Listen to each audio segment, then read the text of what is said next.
Okay, we're back on the record. Yeah, I think we sequestered the witnesses. I'm asking an additional step. I had a jury trial one time involving almost a similar issue like this. All right, so jury. Oh, hold on, go ahead and bring them on in. We'll go ahead and address the motion up at the bench. So let's bring the jurors in, please. We'll wait till they come in and then we'll address your motion. If you want to just start that seat right back there. All the way around.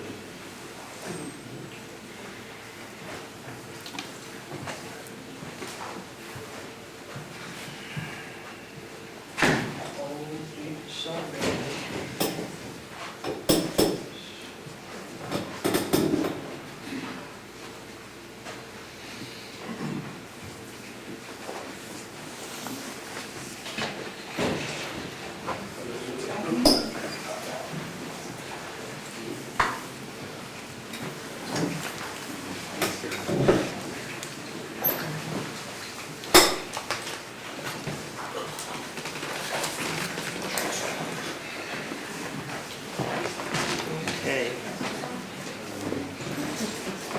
We have everybody, as far as the jury members seated. The council had one motion to make up here at the bench, and then we're going to go ahead and get started with whittling you all down. So let's go ahead and do that. I had it occur one time in the case almost similar to this, but I don't know what the witnesses requested. I want them to be instructed by the judge to not discuss their testimony when people testify. I think that's fair. Oh, sure. Okay, fine. Yeah. That's fine. How do you want me to do that? Just come up to the bench after their testimony is over? Or? Yes. Okay, I'll say that. And then, Mr. Roberts, if you could help me out and just communicate to your witnesses to not discuss their testimony amongst each other, okay? Yeah. Okay, all right, thank you. Ladies and gentlemen, hope everybody had a good lunch. At this point in time, we've given the attorneys plenty of time to thank, so they've gone ahead and given us their preemptive strikes. So at this point, we're going to excuse, I think it will be, we've got 16, so it'll be 8 of you, all right? And so the numbers that Madam Clerk is going to draw are the ones that are going to remain on the panel. So if you don't hear your number called, then you will be excused. So, Madam Clerk, if you will randomly draw 8 of the remaining jurors.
All right. Ladies and gentlemen, if you heard your number called, please remain where you're seated. If you did not hear your number called, you are excused. And again, if you need a court excuse notice from work, you'll find that on the first floor of court services. The sheriff's welcome here to the back of the courtroom. If you need a parking pass from the garage, he'll provide you with that. Again, we cannot thank you enough for your service today. We can't do this and offer folks their constitutional rights without having you all attend and be willing to participate. So thank you for your service. You are excused if your number was not called.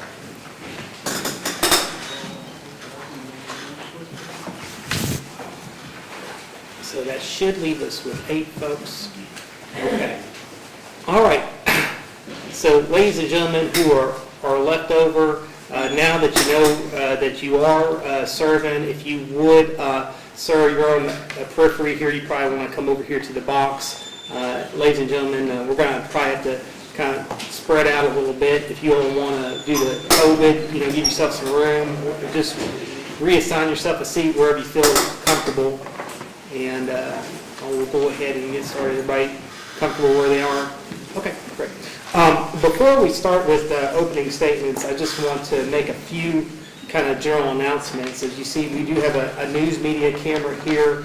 I've spoken to the news media. They know absolutely not to shoot the jury, to shoot your face. So I just want you all to be comfortable that you will not be on camera. So I want you to know that. We're trying to, we didn't know what to do as far as spectators. We've been handing out cards for folks who are spectating. I didn't know if there would be a huge volume. It looks like that we can accommodate most of the galleries. So we're asking the spectators to not do any recordings of any sort at all, except for news media to the extent that you need it for purposes of your recordings. So with all that understood, I'm going to go ahead and ask everybody to raise your right hand. Do you solemnly swear or affirm that you will impartially try this case and give a true verdict according to the law and the evidence? Okay, all right. And at this point in time, I'm going to ask the sheriff, can you provide members of the jury any pads, pencils, and badges at this point? So you all can, of course, take notes to the extent that you need to. What you're going to do is you're going to wear this badge, okay, during the duration of the trial, and we'll have you take it home with you too, as this is going to be a multiple-day trial. This will help, as Mr. Roberts alluded to during voir dire, folks to identify you as a juror. Outside this courtroom, they are not to approach you or speak to you about any matters related to the evidence in this case or what's going on in this case. If you are approached and you do, if someone tries to speak to you, ask you to alert me, as soon as possible. Okay. So, with that understanding, we're going to begin with opening statements. These statements are not evidence. These statements are what the attorneys expect the evidence will be here today. And the defense may reserve their opening statement until the conclusion of the Commonwealth's case. So at this point in time, I'm going to turn it over to Mr. Roberts for purposes of making opening statements.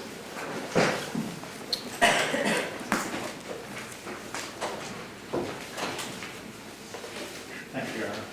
May it please the court, ladies and gentlemen of the jury.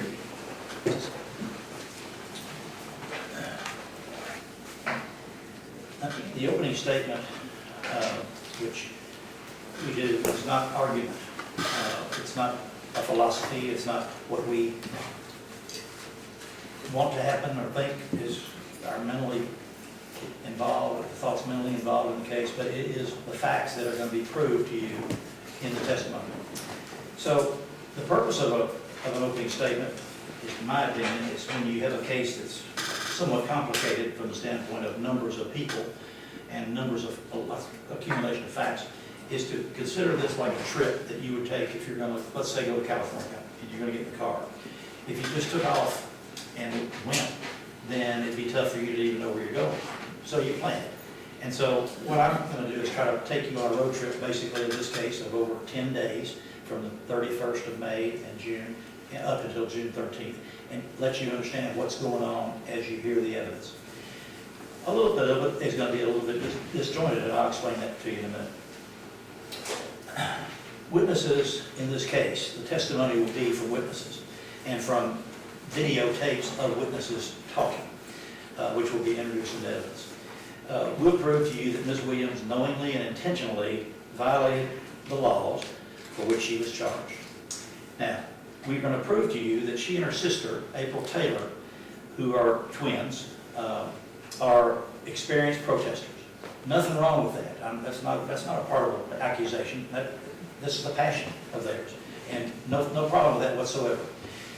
They are passionate about national issues of police brutality, as most of the country is, and they want changes in laws and justice. And you'll learn this in the proof of this case. We'll present that to you. It'll be obvious that they want that, and we have no disagreement whatsoever with that. We will prove to you in this trial that our police administration was also, and is also, passionate, very passionate about preventing police officers from abusing people or hurting innocent people. That's always a fear that every police department has, that you could have somebody do something and we see it on television. And that's a passion in this police department. We'll prove that to you. And they have a solid passion in making sure that people are safe in our community. All people safe. That means protesters, that means people who are going to come in and violate issues with and fuss at people. And they need to be protected physically so that nothing happens to them. And that's a major passion of our police department and a task that they have. We'll prove to you through commanders in your police department that special attention is given to training every single officer on the force to understand, employ in their official duties things like all of the knowledge about all of the laws of use of force. And that's a very big category of things. When you can use physical force, when you can use deadly force, and they are trained very hard in that over long periods of time. They're trained to understand cultural issues. We have many, many cultures in this city. We have the Congo, we have the Nepalese, we have Indians, we have hundreds of different countries. And we have racial cultures that are somewhat different with some people's views, with you and I, and people don't understand everything about that, and they don't understand the history. And so the police department tries very hard to make our officers understand all the different kinds of culture issues that they might be faced with. Because you have people maybe who are mentally challenged and from another country. And how do you deal with that person? So they're trained that way. And I'll put on proof about that briefly. That's not extensive, but we'll tell you about that. They're taught to deal with crowd behavior. We have crowds at Rupp Arena. We have crowds at UK ball games or when the UK wins a football game. They're just packed into Race Street, thousands of people celebrating. Many times those types of crowds, or Keeneland, or when we had the World Equestrian Games, there were issues about crowds. And when you have protesters, there are issues about crowds. And the police department trained their officers to deal with this. Because suddenly you have fun and wonderful things happen, and all of a sudden, because somebody's drunk or does something, then you have bottles being thrown at the cops or the fire department that's trying to attend. And that's at schools, that's at Keeneland, that's at various places where people suddenly erupt. And the police department works very hard to understand how to deal with that. And that's particularly true with protesting. That sometimes happens, sometimes not. We will prove to you that the defendant, Ms. Williams, has publicly recognized, and I will acknowledge, she's acknowledged, and I will prove this to you, that our police department has never, in her 8 years of experience in protesting, ever seen them ever use tear gas or aggressive force, as they do in other cities. We're going to prove to you, in this case, that on May the 31st, 2020, large crowds gathered downtown in protest of major events that had occurred across this country. And lots of people came. All levels of people come. Young children were there. High school kids, college kids, people from out of state, mothers, black people, white people, lots of people appeared. And suddenly we began a protest movement in Lexington that lasted for a long time. But, I mean, many, many days. But we're talking about a period of about 11 days. And because it's over, our case is over on the 13th of June. The movement was controlled by the crowds. The movement of the crowds was controlled basically by megaphones. And they're loud megaphones. They're not just like I was in college and I had a megaphone as a cheerleader yelling at it. It wasn't amplified, so hardly anybody could hear it. But these people, Ms. Williams and her sister had, and other people in their patrol, had megaphones that were extremely loud so they could dominate and tell crowds what to do and when to turn. We'll prove to you that no permits were ever requested by Ms. Williams or her sister at any time to do these marches. Well, there's a law about that, and when they didn't do it, the police didn't go out and start arresting people and say you didn't get a permit for this. They tolerated it because they understood crowd behavior, and they know that this is an issue that is something that's important, the issue that they were talking about. And so they allowed it to happen. Well, what happened is that every evening when the crowds began to gather, the police would attempt to aid the march wherever it was going by going upstream of it and blocking off traffic. And we'll show you a map of Lexington, which is downtown, which you'll see. But we'll prove to you that if they're marching on Main Street against the traffic, or with the traffic, then you've got side streets that can't get in. And people get angry about that, honking their horns. And there was no policeman blocking that and telling them what was going on. It was suddenly an eruption of people moving and signs and yelling but peaceful marches. So Ms. Taylor and Ms. Williams understand this very, very well. They protested a lot of places in this country. And numerous attempts were made by our police department, our command staff, to talk to them to say, let us help you where you're going. But they wouldn't tell them. They didn't want to tell them. They wanted to be spontaneous. They wanted to turn immediately up on Upper Street and go against the traffic, or go down Limestone. And now the route's changed, and the police have to suddenly go and block traffic off on the incoming streets and the cars coming at them to try to tell them. Well, if they don't know where it's going, it's hard to do that instantaneously.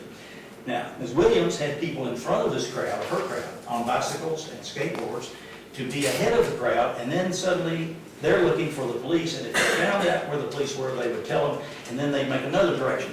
So it became almost kind of a cat and mouse game that was going on with Mrs. Williams' group, that she was definitely a leader in it and acknowledged it. I mean, she's acknowledged herself about it, as so did Ms. Taylor. But the crowd became very, very big. So the police had problems with it, and they talked to Ms. Williams. They tried to get her to tell them, and she wouldn't do it. She just wouldn't tell them. Said, you do your job.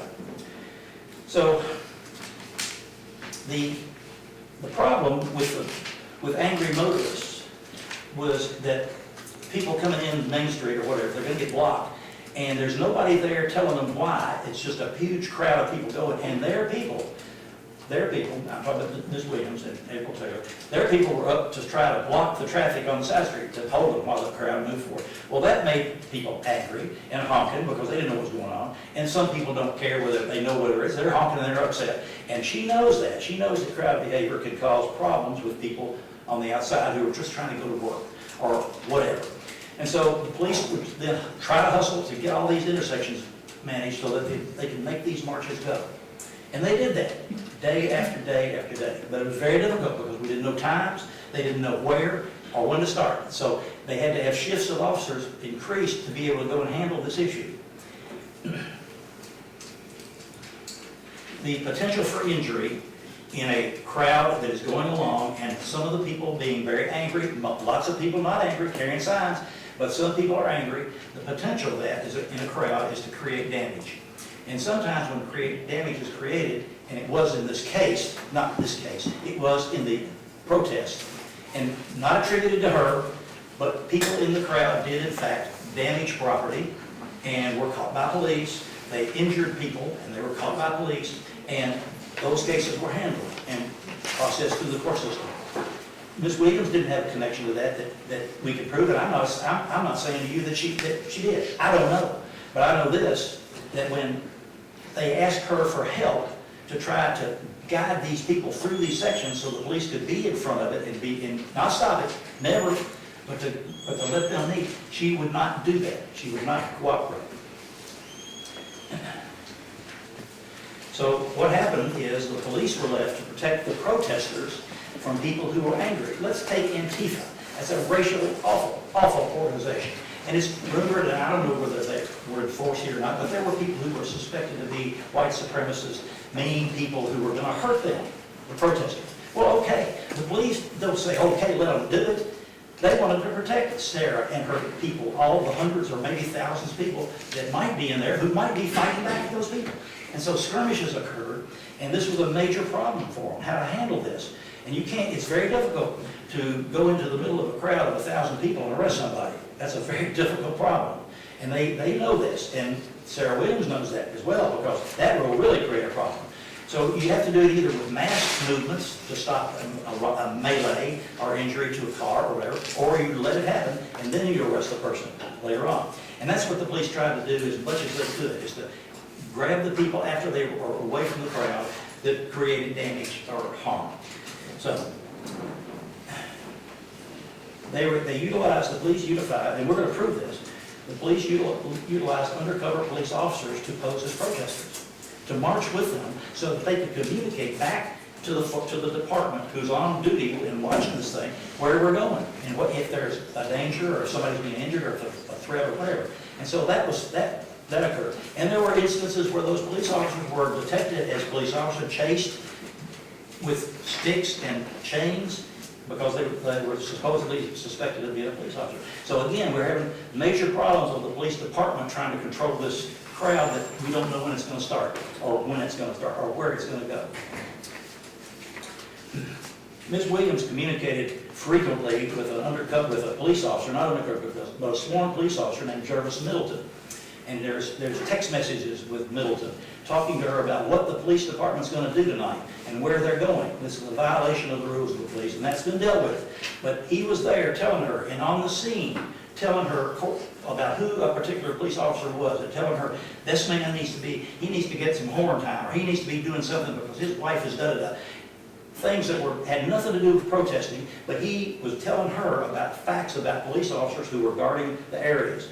And she came forward with the microphone on, talking to those individuals about their family life and whatever things that he was talking about.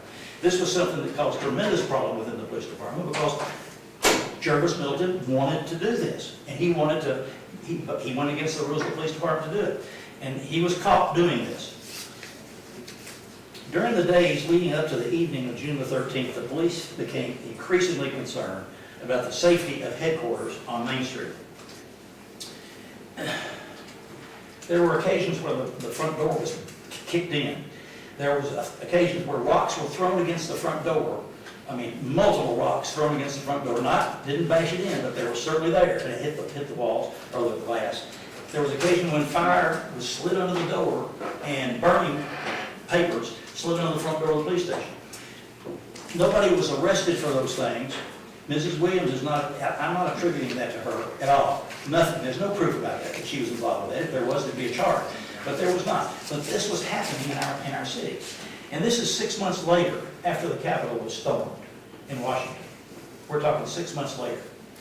The police department was concerned, and the commanders will tell you about that, because at this particular time, if somebody's going to break into that police station in the front door at any time, they would have total access to the inside of the police station, because when you broke it in, they were doing construction and all the walls were taken out so that anybody could suddenly move in, or 100 people could move in and take over that police station.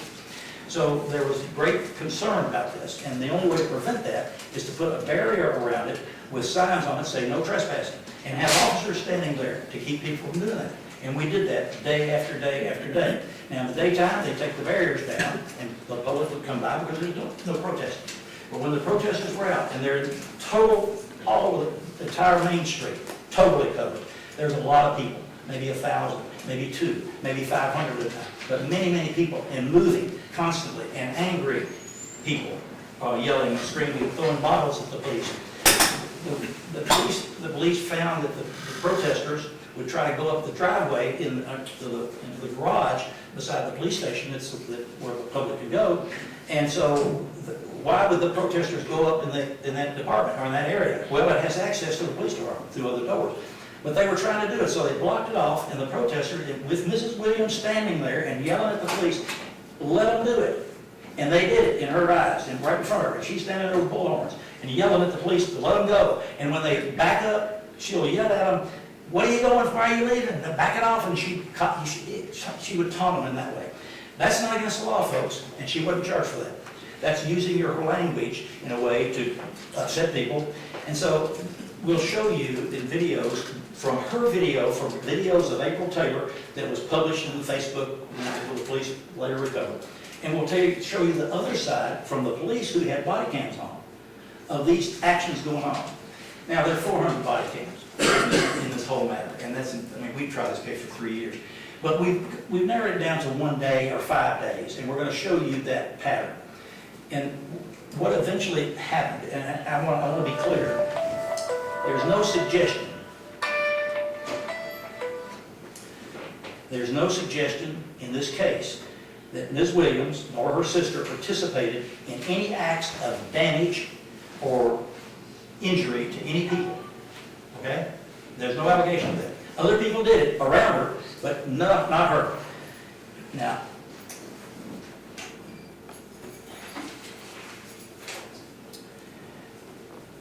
When the bicycle, they call them a bicycle barrier, and it's basically a metal arrangement that goes and hooked up with ties, and you put it around the structure, and they did that on the sidewalk.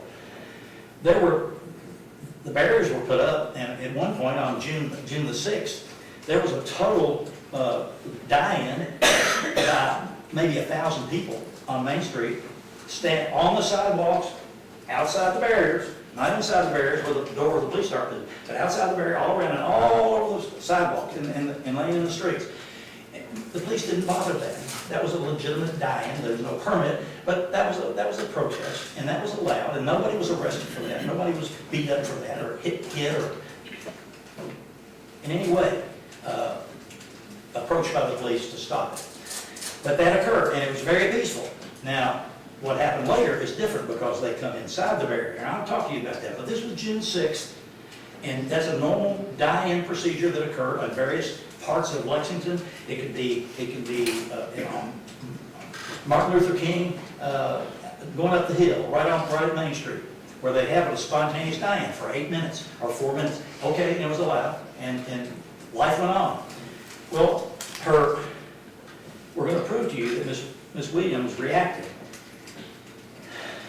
in a different way toward these precautions. It became accusatory of the police. And when she became accusatory of the police for putting up barriers, and why did they have armed or riot gear on, or what they call riot gear, why did they have protection on their bodies when they have 1,000 people standing closer than you and I are with a bullhorn screaming at them? And so she was upset about that. And so she publicly denounced it. And her people, thousands of people heard this, heard her yelling and screaming about this. It became an issue almost of something else in the whole city. Used in that way, but for the purpose of George Floyd or Breonna Taylor, something else was going on in her mind. And so this began a different kind of an escalation that occurred from the 31st of May, a totally different kind of escalation. So wherever the police were, they were accosted. They were confronted. Not accosted meaning they hit them. They came up as close as you can be, and they were told, don't move, don't touch me. And they didn't, but they tried their best to make them flinch, to make them react, to make them hit them, to do something, to antagonize them, to react, and now we'll have a big-time melee and a national scene in this country. But that didn't happen, ever, not one single time. It is amazing how the police department handled this. Of all the people, but particularly with Ms. Williams and Ms. Taylor, how they handled the decorum of all those protests going on, screaming, and lawfully yelling vulgar things at them, and they tolerated it. You'll see that. You'll see it in their faces in the videos that we have.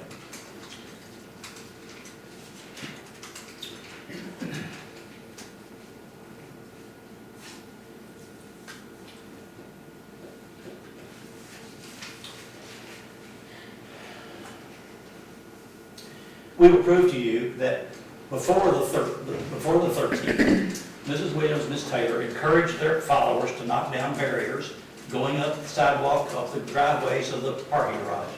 I'm talking about it, watching them do it, watching their people go up there. It's almost like maybe junior high school kids, where they run into the gym where they're not supposed to be, and then when the principal comes out, they run away like that. Okay, well, we watch that. You're going to watch that. But it became more than that. It became going up and standing on the tops of the roadway, of the side, the parts of the garage. They go up and standing up there with their skateboards, and when getting real close to the ambulances that were up there, and the police would come out and move down, and then they run, and that became a real contest of give and take. And no force, nobody gets hit at any time. One person who continually violated that procedure in front of her was snatched out of the crowd at a period of time when they could move the ERU, the emergency response unit, in, and they grabbed her and swerved out before they could blink. Oh, that incensed her. That absolutely incensed Ms. Williams. And then we began more escalation in this matter.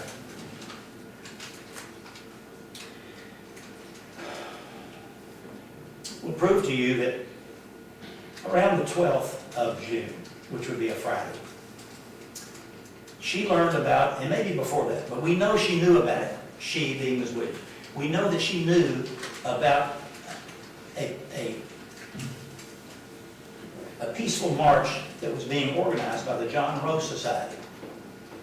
The John Roe Society is named for a man who was the first African-American lawyer in Lexington a long time ago. And so a very, very prominent person in that time. And now, in Lexington, there is a John Roe Society, and it's comprised of mainly black attorneys, from the U.S. Attorney's Office to judges. Judge Denoto Gunther in this court is a member of that. Many, many prominent lawyers and other people are in this society. And so they learned, Sarah and her sister learned about the efforts of the John Roe Society to have a planned peaceful march on the 13th of June, which is a Saturday morning. And that's going to be with the marchers and Chief Weathers of the police department. And the idea would be to go out to the Southland Christian Church and have a program for race conciliation and resolutions that would take place from 10 o'clock in the morning until noon. What didn't happen was she didn't get invited to it. And she was upset about that. And she said, we are going to shut the fuck down on the police chief. He ain't going there. And we're going to shut it down inside in the church if we can't stop it. Well, I'll show you that. We'll show you that. And they said, they had groups of people together, and they said, now we're going to do something that if you could get arrested, if anybody wants to get arrested, get over here, give me your name. I got it on video of her saying this. If anybody doesn't want to get arrested, I'll stay over here. Well, the John Roe Society, and I'll have a lady who actually works for me, a prominent woman in this town, Diane Minifield, who is a prosecutor, and she was the coordinator of this entire event. And she will testify that they had it all planned to walk on the sidewalks going up to Southland Christian Church, which is a pretty good way. It's about a mile, maybe more. And you all said you knew where it was, out beside McDonald's, across from the reservoir. So Chief Weathers is walking, and all of a sudden, we've got video of her, Sarah, and April saying, now we're going to block him. We're not going to let Chief Weathers get there. So get in front of him and lock arms. And we got a video of them locking arms across the entire Main Street so that he can't get through. And when he tried to get through, he's on the sidewalk. They moved up in front of him on the grass, on the hill. And he had to duck under that to get through and get out of there. And we've got all the videos, both April Taylor's video, who she's live streaming now, to all her followers, she and Sarah's followers, who wanted to watch live streaming of what was going on in the city. And they did that every day. And so we've got that. And it was anger. It was just absolute anger. And you will see that. You'll hear it and you'll see it in their faces. How they were going to stop Chief Weathers from going where he wanted to go. Well, the police calmly stopped it. Now we got Sheriff Witt, who's right there behind him. We got Andy Myatt, who's going to testify in this case, a very good police officer with a body cam on, and you'll see the body cam of the whole thing. And they pushed the crowd back, just basically like that, and got him into a police car, and then he got out and went up to the Southland Christian Church. And the march continued on, yelling and screaming. And along with Andy Myatt, with his body cam and some of April Taylor's videos, you will hear the people going by the cars who are now blocked on Main Street on Richmond Road trying to stop because of this huge crowd that's now in the whole road, not on the sidewalks where they wanted to do the peaceful march. Now they've taken the whole side of Richmond Road. And the taunting that went on to the cars, people in the cars, looking out the windows at this crowd going by. Well, the event did occur, and April Taylor did her best, and Sarah did her best. She was in there to stop the chief from being able to be heard and the mayor from being able to be heard.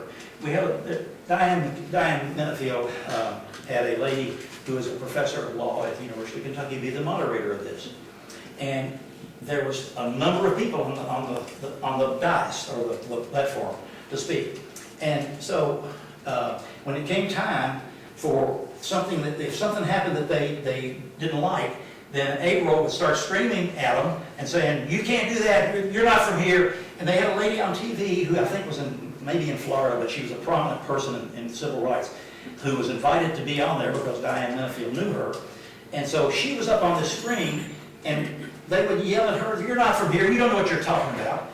And it was disruptive as all get out. But she's got a freedom of speech, and nobody did anything to her, and they continued to let them talk and get through it, and it was ugly. And then they bragged about how they shut it down, how the chief showed his ass, and he couldn't do anything in there, and couldn't get anything talked, and they wouldn't let the mayor talk. And they publicized this as being a wonderful thing that they did to acknowledge to all the people that followed them. And we'll prove that to you. Well, then we have a real escalation that occurred. Because in the afternoon, they decided to make another attempt to stop the police. And so they said, anybody wants to get over here, make sure if you're going to be arrested, then you get in this group. And so there were people who got in the group.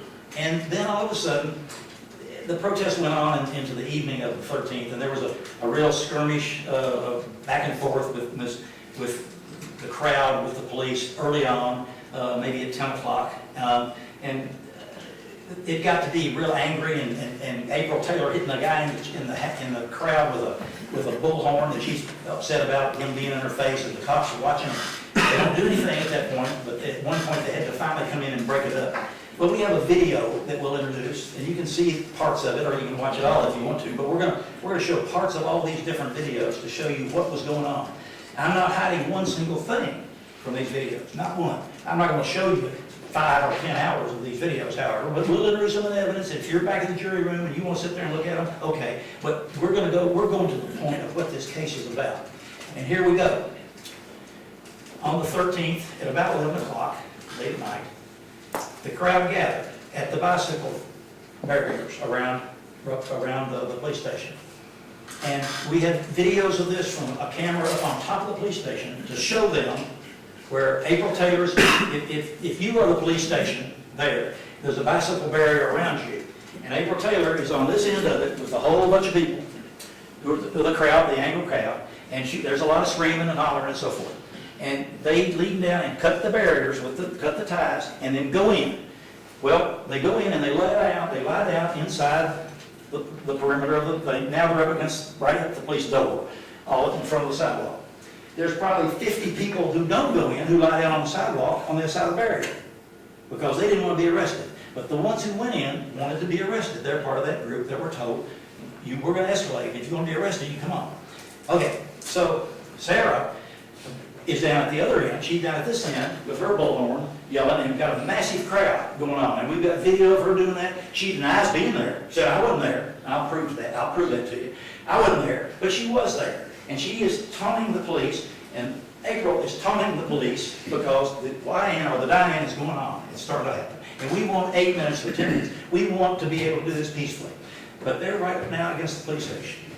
Now, there's no issue in this case about that being a barrier that is marked no trespassing, signs all over it. The police come out and they say, you have to get out, you have to leave, you are trespassing, do not resist. If you resist, you're going to be arrested. Do not resist, because that's another type of charge of resisting arrest. And there are many, many messages given by the police officer, who is a black man, Gary Thurman. And he did a terrific job. Well, they went in, and the police then finally gave them, I guess, 15 or 20 warnings. And they finally said, okay, we're going in. And so the police then went in, and they put a perimeter around a police officer around the inside of the barrier, because you've got an angry crowd now all around you. And there's potentials of all kinds of things. I mean, who's got a gun, whatever. But they went in and they picked up these people who were lying on the ground and wouldn't get up, or they walked up people in. Very peaceful, no force used whatsoever. Not a blow, hit, nothing. And you'll see it. I mean, face blank, you'll see it. And these people were taken off down the hallway into the police station. Well, that is the part of this charge, that's the part of this case that's a violation of law. That is an order of the police department, a lawful order of the police department when you organize 5 or more people to do this. And she did that very clearly, she did that. And that's what the issue is. Now, was there damage? No. Was there anybody beat up? No. Was there any rocks thrown in the window? No. Did they get in the place? No. That's not the issue. If they had, there'd be other charges. This is a preventative way to charge a person because she attempted, or she did, create a riot, which is defined by law, and Judge Tackett will tell you what that law is, very clearly. So if walking in this courtroom, if you think, well, oh my gosh, this is a riot, people are going to be meleeed and whatever. No, that didn't happen, but that's only a part of what a riot could be. There are 3 different ways a riot can be constructed, and this was one of them. So thank God they were able to stop it. Now, at that point, nobody was arrested because there's a big crowd, and now they're really angry because the people they were supporting are now in jail. They're gone in the police station. And there's a lot of screaming. Well, eventually, the crowd dissipated, and April Taylor went up to Limestone Street and got arrested by 3 police officers before zooming in on a bicycle and got them because they're not in a major crowd now, and it's easier to get them that way. And Sarah went over to right where we are, right outside this building, on Bar, on the other side of the street of the building, and the police officers on bicycles swooped in and they arrested her, and also Jesus Gonzalez, and that's when she got arrested. And you'll see the arrest. We've got it. We've got the police officers who did that. They were very good to her. They didn't beat her up. They didn't hurt her in any way. They took care of her with her handcuffs and so forth. And you'll see that. And you'll see the dialogue, how she's screaming. She's screaming out, you didn't give me my rights, and just on and on. And then she says, and I want you to listen to this, folks. She said, I didn't do this. That wasn't my call. April made that call. You got the wrong person. It's my identical sister who did that. She's the one who did this. I was at the courthouse. And you'll hear that. Well, that's not true. That's not true, folks. She did do it. Both of them did. And we're trying her on this. We're not trying April on this. This is her trial. So they go to jail, and at the end, when they walk into jail, all the other 14 people who were arrested for trespassing, and one for 2 for resisting arrest, but it was nothing. They were inside, and you couldn't see them once they went in, and then they brought Sarah and April and Jesus in, and it's video. We got it there with body cams. And you know what she says? She says, we got you. Took me 6 years to get you, and we finally did it. You walked right into our hands. We're heroes. Well, they wanted to be arrested.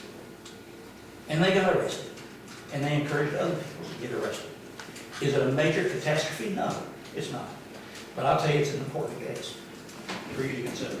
And I ask you to give serious consideration to what I just told you is going to happen, because it's going to happen. Everything I said is going to happen. Thank you, Mr. Roberts. Ms. Whitley?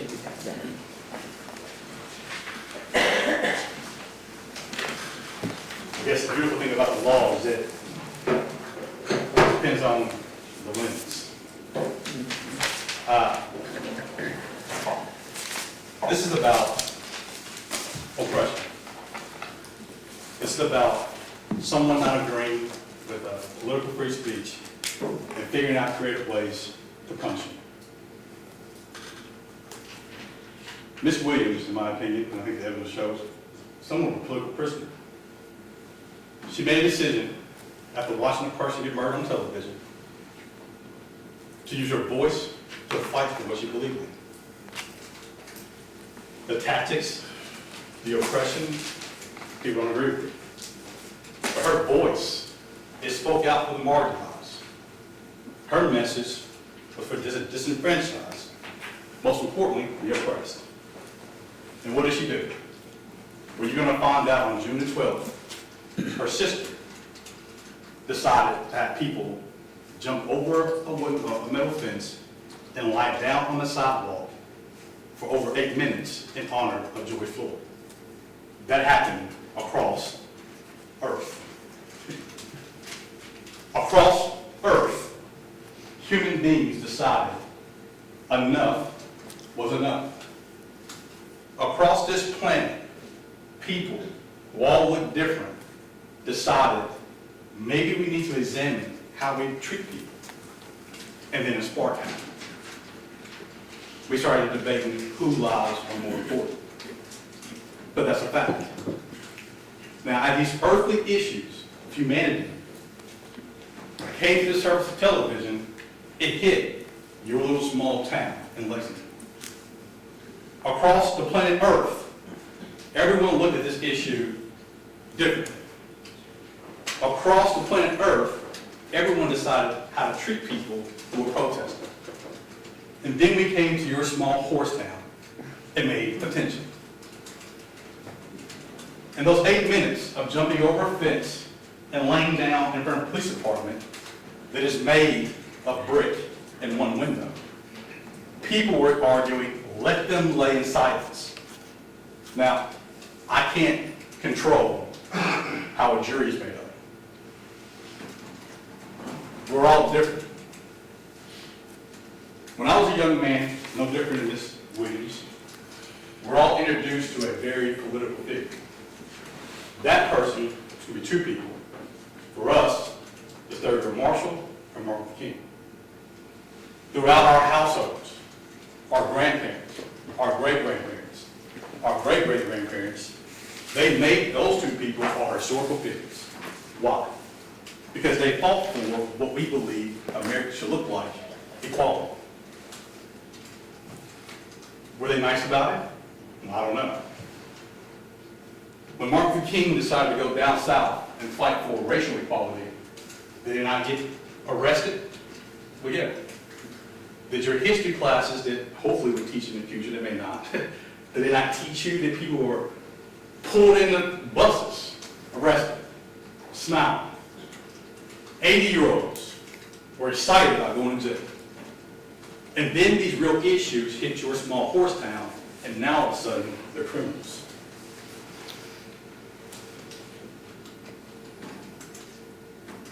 In 2019, this disease hit this world. It's called COVID. For the first time, the planet Earth shut down. While the planet Earth was shutting down and we all started to get isolated, people of color were killed. Amongst you, you're going to say, well, did black people get killed by police? Well, yeah, that's common sense. People get killed by people, everybody. Some of you are going to say, well, don't black people kill black people?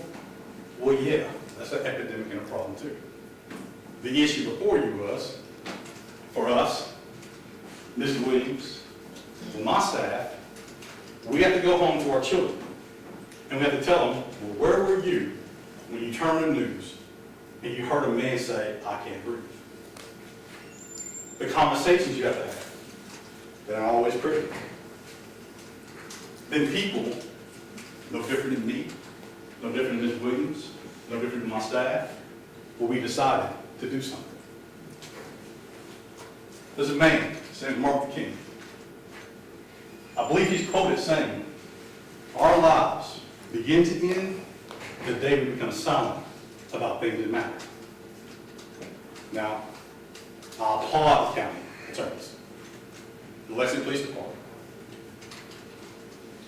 Our silence made them feel good. But our voices, well, that turned into a criminal. The evidence is going to show Ms. Williams, not the leader. She decided with a bunch of friends, let's bring attention. Now, they made piecemeal their case together. Ms. Williams and her friends also went downtown and wrote on sidewalks names of people. They'll call that escalation, we'll call that protesting. Protesting is in the eye of your oppressor. The person in power is never going to give it up, so if you voice your concern, they're always going to say you're not doing it the right way. Who's the judge? They started to talk. They started to get angry. And a part of it, they have a strategy to say how to get attention. Well, we're going to use foul language. Well, the law is it's not against it. We're going to walk downtown and march. Well, they're saying that was a problem for safety, but the police, judges, prosecutors, citizens, everyone participated in it. Well, if they broke the law, then the courtroom should be filled up with everybody who did it.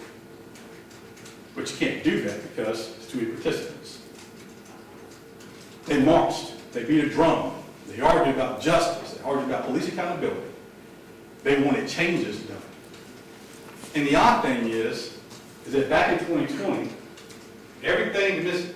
Williams was not silent about, the citizens, your mayor, your city council members, well, they pretty much adopted all of them.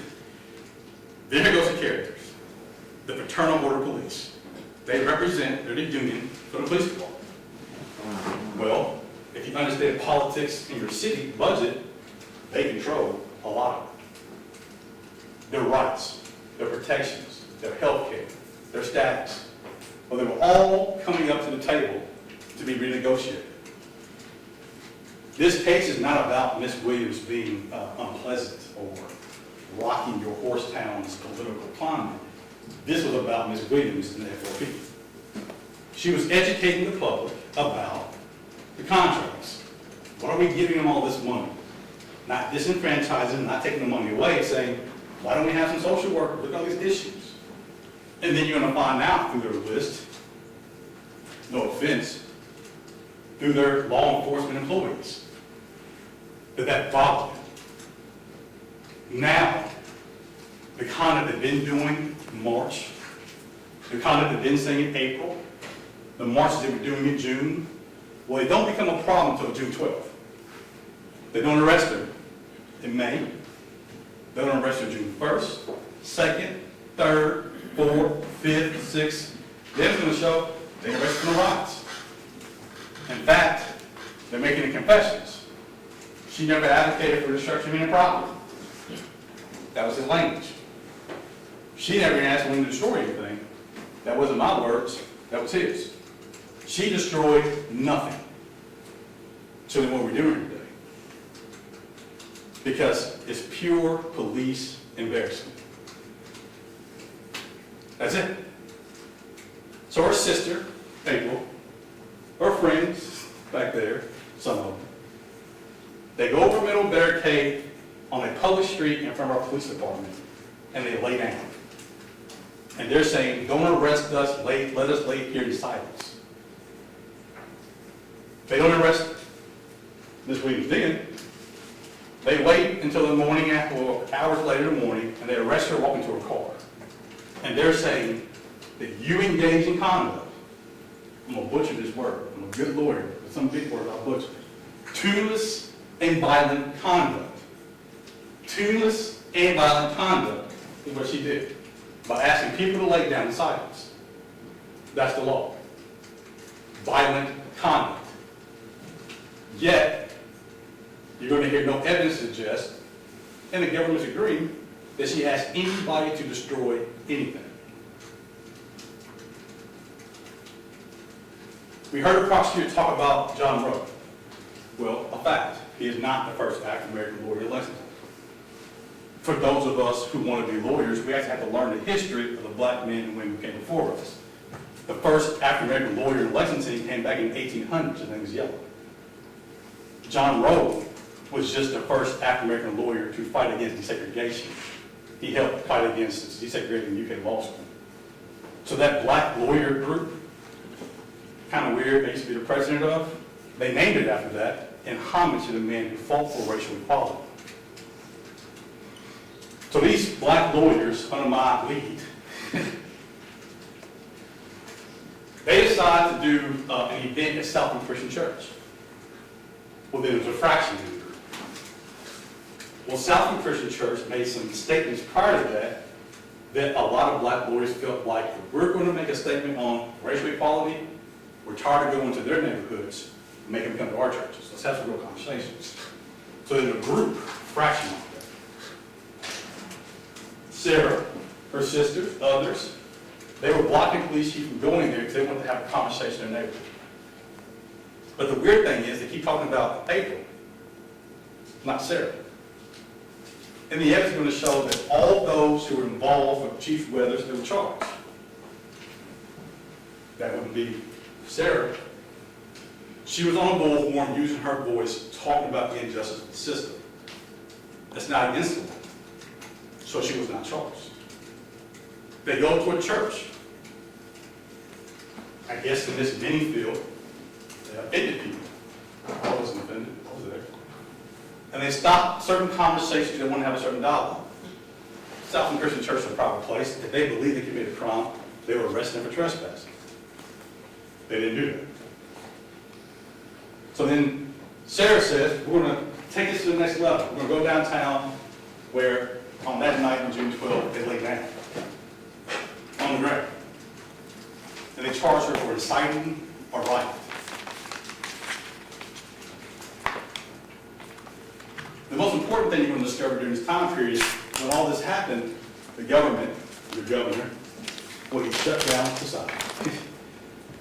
He shut down my business. I had to pay my employees not even work. He shut down a lot of hotels, a lot of business downtown. The mayor closed down the city.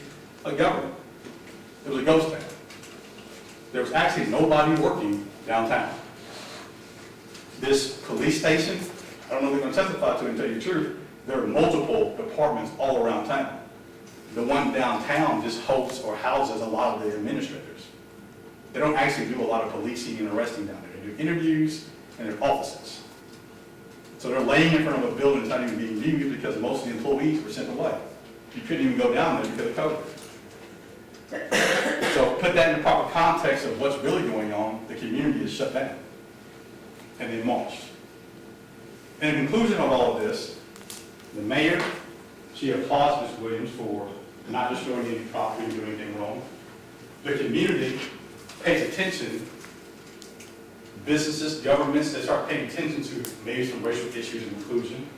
The city adopts a lot of resolutions and we move forward to the future. But then the FOP and the police say, we're going to make an example of it. And that's what we're doing here today. The question is not what language you should use. I believe the evidence for the videos is there to inflame you. You play the odds in this business. You have an African-American woman who makes defamatory statements towards white people, and the reality in licensing, if you're a nice sports town, is you're going to get a bunch of white jurors. What do we do? So then their goal then is to inflame you. Get angry, racist, white supremacy, and have you do your own local politics. So the same people who are asking you to follow the law, well, I'll be that going. They're going to use it to inflame you. Now, I'm not concerned. I don't care about your race. I know a lot of great lawyers, like Thurgood Marshall, who went down south in front of jurors who looked just like you. And that's how people like me have my rights today. I'll let them play the game. I'll let them show the videos of the language. She wasn't arrested, so why are we playing it for? We'll do this game.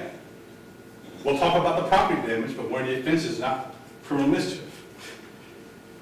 And I'll see what this city is really about. Are we moving to the future, or are we staying in the past? Her words, you won't like them. Well, it's time, I don't either. That doesn't make her a criminal, though. So that's what this case is about. The wins. Whose privilege, whose oppression, whose ideology, who's going to prevail over who. And in the end, we're going to walk away with a win. You say, well, young man, that's very arrogant. It's not. You have to follow the law. You have to determine if Ms. Williams engaged in the right. And if she did, where's everybody else? Did she get 5 or more people to engage in tuneless and violent conduct? No. Did that window with the police logo on it, was it destroyed by her? He already told you. No. Did she tell anyone to violate the law in the sense of destroying property or hurting someone? No. Did she celebrate getting arrested? Yeah. Right now, there are women across this nation, men, who are ready to get arrested for this abortion issue. Why be silent? If you believe in what you believe in, you have to go to jail for it. Well, that Bible I read has plenty of people in it. That's what this is about. So, at the end of this trial, we're going to ask you to follow the law. Maybe she inflamed some of the passions of your intelligence with the words she uses, but that's not against the law. And we're going to administer justice the fair way. I'm going to ask you to find her not guilty. She didn't have any marijuana. I'm going to ask you to find her not guilty. She didn't actually engage in any disorderly conduct on the 12th. I'm going to ask you to find her not guilty. Because even from your own county attorney's lips, he just told you, she didn't even advocate for anyone to get hurt or the destruction of your property. It's not my mind. I remind you, use your common sense. For us, we had to watch television.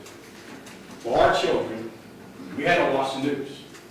For our loved ones, we had to watch a president stand up at a crowd and say, boy, back in my day, I'd have done and watched a whole lot of African Americans in the crowd with their ass. No charges. That's how I know my client's not guilty. Because that's the kind of conduct we're talking about, not disturbing the peace. So in the end, fine, Ms. Williams. not guilty. Thank you. Thank you, Ms. Whitley. At this point in time, I'm going to ask Mr. Roberts to call his first witness. Excuse me. All right. I'll call Philip Palmer. Philip Palmer. Could we approach the bench just a minute? You may.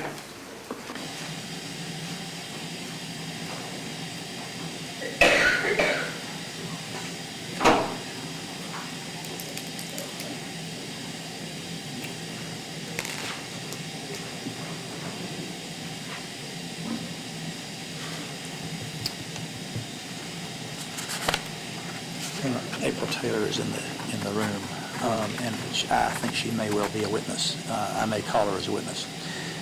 So I'd like to subpoena her and have her sequestered. Okay. Sounds like you need to subpoena Ms. Taylor to be a witness, and I'll probably have to ask her to leave and by virtue of the rule. So, any objection? You might have to take it with her lawyer. Okay. But I think once we start the trial, unless you've already served the subpoena. There's been no proof entered We haven't, so far. about ready to start taking proof, so I'm going to go ahead. I mean, you had her served. No, I haven't. She's sitting over there. So, I'm going to bring Mr. Apes up here. But anyway, so I can go serve her. I don't want to cause a melee. So,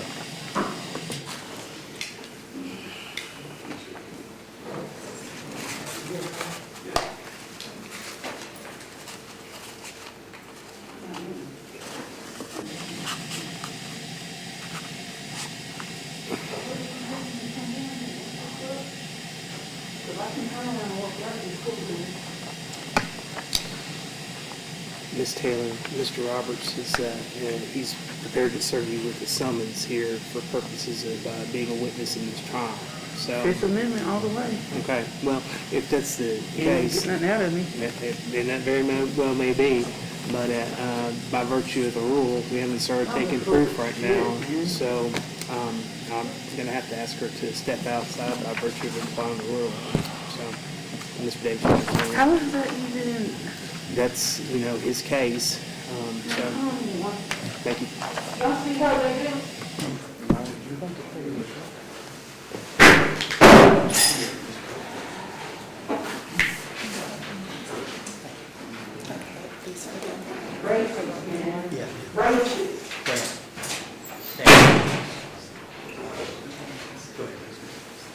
Do you swear or affirm to tell the truth, the whole truth, and nothing but the truth, sir? I do. Have a seat, please.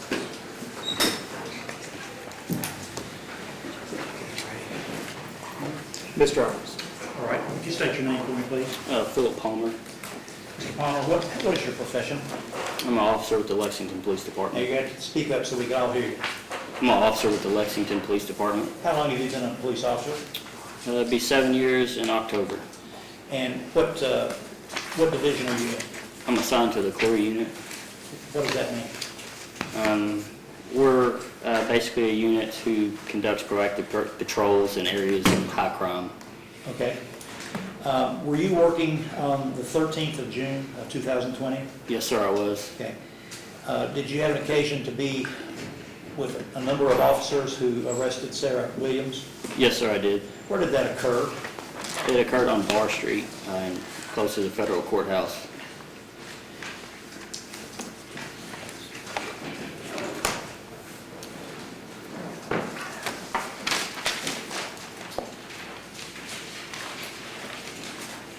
Got marked for identification as Exhibit 1 for the Commonwealth, and this is a videotape of your body cam. You see your body cam? correct? Yes, sir. Okay. Your Honor, could I have this marked? Do we have a It's on the back of it. Oh, I sorry. just need to mark it. We'll mark as 1. Philip Palmer. And it's on the tape. Tell the jury, please, if they don't know, I want you to just briefly explain, what is a body cam? It's a device issued by our department that records both audio and video. Once we tap the thing to our body cam to start recording, it records the previous 30 seconds with just video, no audio. And at the the end of every night, or the beginning of our next shift, we dock it on our camera, on the body-worn camera dock, and it uploads to evidence.com, which is managed by, I guess, our department and I can't hardly hear you. You Yes, got to sir. speak louder, please. That microphone's in front of you, just talk a little bit louder if you can. So, That's good. it's issued by our department. I guess we double tap a body camera. It comes on and it records the previous 30 seconds, which is video, no audio. At the end, we tap it to shut it off, or we hold it to shut it off. And then at the end of our shift or the beginning of our next shift, we dock it at our roll calls where it's uploaded to evidence.com.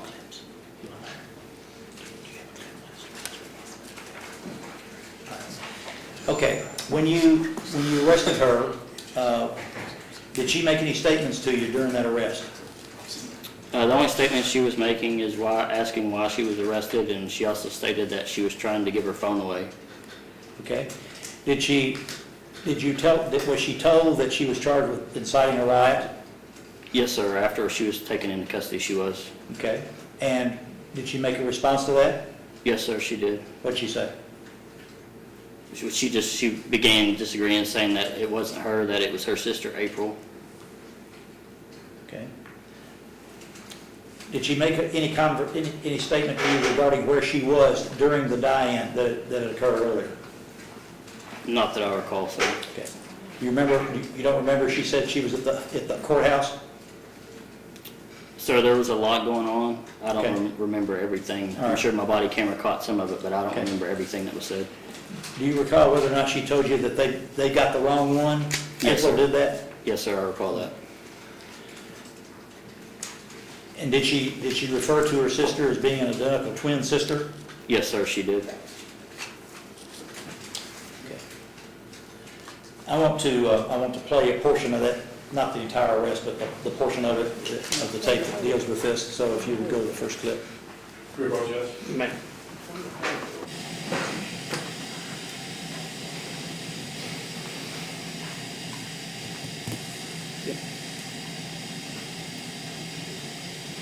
There's no objection to the police statement, the statements my client made. I didn't hear you. I'll make an objection to playing the totality of the body cam footage. I believe it contains impermissible hearsay. I believe in the background, you're going to hear statements from other people who are not testifying in the background. So they want to, if it's like just the clips with my clients making a statement, but outside of that, I would object to. What's the expectation as to permissible hearsay? I'm going to overhear, it's going to be objectionable. If this is one of the arrest cams, you're going to hear people in the background screaming, hollering, talking about how much it's injustice, and those people are not testifying. I believe that's hearsay. It's a statement outside of court. Well, this is the first time we've heard of the objection. He's had these tapes since the beginning of time in this thing. He's not made one objection so far, so it's not. Could I add, my understanding from the opening statement is that the prosecution intends to introduce 29 or 30-minute videos in whole into evidence, but only play part of them in open court, which is not proper. They have to hear everything in open court. So otherwise it's like introducing secret evidence. And in addition, the burden to file these motions are not before trial, because it depends on how you want to use, I think, what thousands of hours of body cams. The question becomes, is it in violation of the rule of evidence? Well, I think, based upon the proffer, I think that the evidence with regard to Ms. Williams' statements is subject to being admitted, under the hearsay standard. I am a little bit concerned as to what Ms. Smith, has discussed as to the jury having all of this volume of body camera when we're only going to play so much of it. So with regard to, your objection at the forefront, I'm going to sustain. Now, we haven't talked about the whole entirety of is it entirety of this body cam? Yes, sir. So how many hours are we talking about on this body cam? Of this particular one? Yeah. Oh, it's an arrest. It's probably 20 minutes. 20 minutes. But I don't know. I didn't time it. But We're only going to play how much of it right now? probably 10 minutes or 8 minutes, maybe 4 minutes. It's pretty quick. I don't have any objection if they want to play it. Yeah. But We're there's no saying need to that play it it. needs to be played in its entirety, Okay. which raises the immediate issue, that there's multiple hearsay issues with Okay, introducing. well, I'm gonna overrule the objection to the extent that, on the hearsay basis, and then, what I'm gonna do is I'm gonna reserve a ruling on the, Okay. exceptional. We may need to provide a different body cam. I haven't made up my mind on that, but, as far as I'm gonna overrule the hearsay objection, and then we'll discuss whether or not they get the whole 20 minutes or 4 minutes, okay? But I see what he's trying to do. He's trying to, in one respect, he's trying to like make this faster, which I appreciate, instead of paying 20 minutes of body cam, but I appreciate the objection, So I think the court's saying that in the body cams, the statements that people make in the court saying you're going to do the hearsay. I'm over the rule, whatever's on the body cam that someone else has stated, I think that primarily, I don't think there's any mechanical way just to clue in on Miss Williams, what she said, and then drown out all the rest. And I don't think there's anything, to my knowledge right now, based on what I just heard him say, I don't think there's anything. It's her daughter yelling, "Where are the keys? Where are the keys? Daddy, get the keys." I think it weighs in favor of admissibility despite the hearsay objections. That's what I'm Can I just be clear for the record real quick? Can you- Our ma'am, you're our talking to this. position is that what is introduced must be only what is played in open court. I got that. Procedure. I got that. Okay, thank you.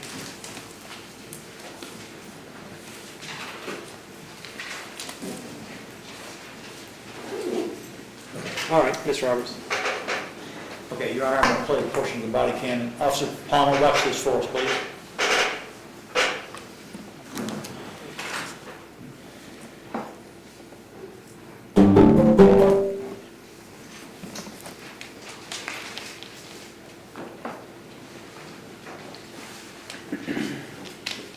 Thank you.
Is this an accurate video that occurred? Yes, sir, it Has it is. been altered in any way? No, sir. Okay, all right. That's all I have, Your Honor. Okay. Mr. Whitley? What was your name again? Philip Palmer. Palmer. Yes, sir. You were the arresting officer. No, sir, I was not. What role did you play? I was assisting. Assisting doing what? Right. Yes, sir, I was one of the arresting officers. And what was you arrested for? We had received information that, from our supervisors, that Sarah, along with other people, other subjects were to be arrested for some charges that we knew that they had charges, we just wasn't exactly sure what the exact charges were at that time. So when you placed her in handcuffs, what did you see, what crimes she committed? She was detained for that, at that point. When you put her in handcuffs though, what did you believe, what law did you see her violate? Resisting arrest. Okay, well then tell me, how does she resist arrest when you arrested her? She had her hands and she was trying to drag, like, if you look at the body cam video, you can see where Officer Ryder was attempting to make contact with her, attempted to put her hands behind her back. She took her hand and did this motion like she was trying to get away from him.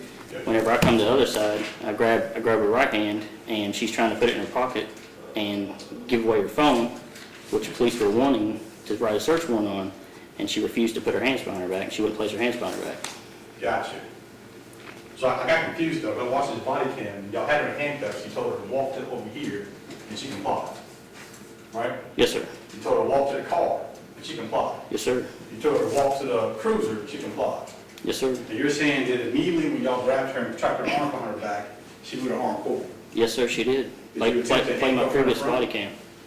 Play my previous body cam. She Okay. did. Upon first contact, she did. Did you attempt to handcuff her in the front? No, sir, we did not. What kind of injuries does Ms. Williams suffer from? No, I have no clue. Well, I mean, when you grab on people and you're twisting their arms behind the back, don't you want to know if they have a shoulder injury or any kind of illness?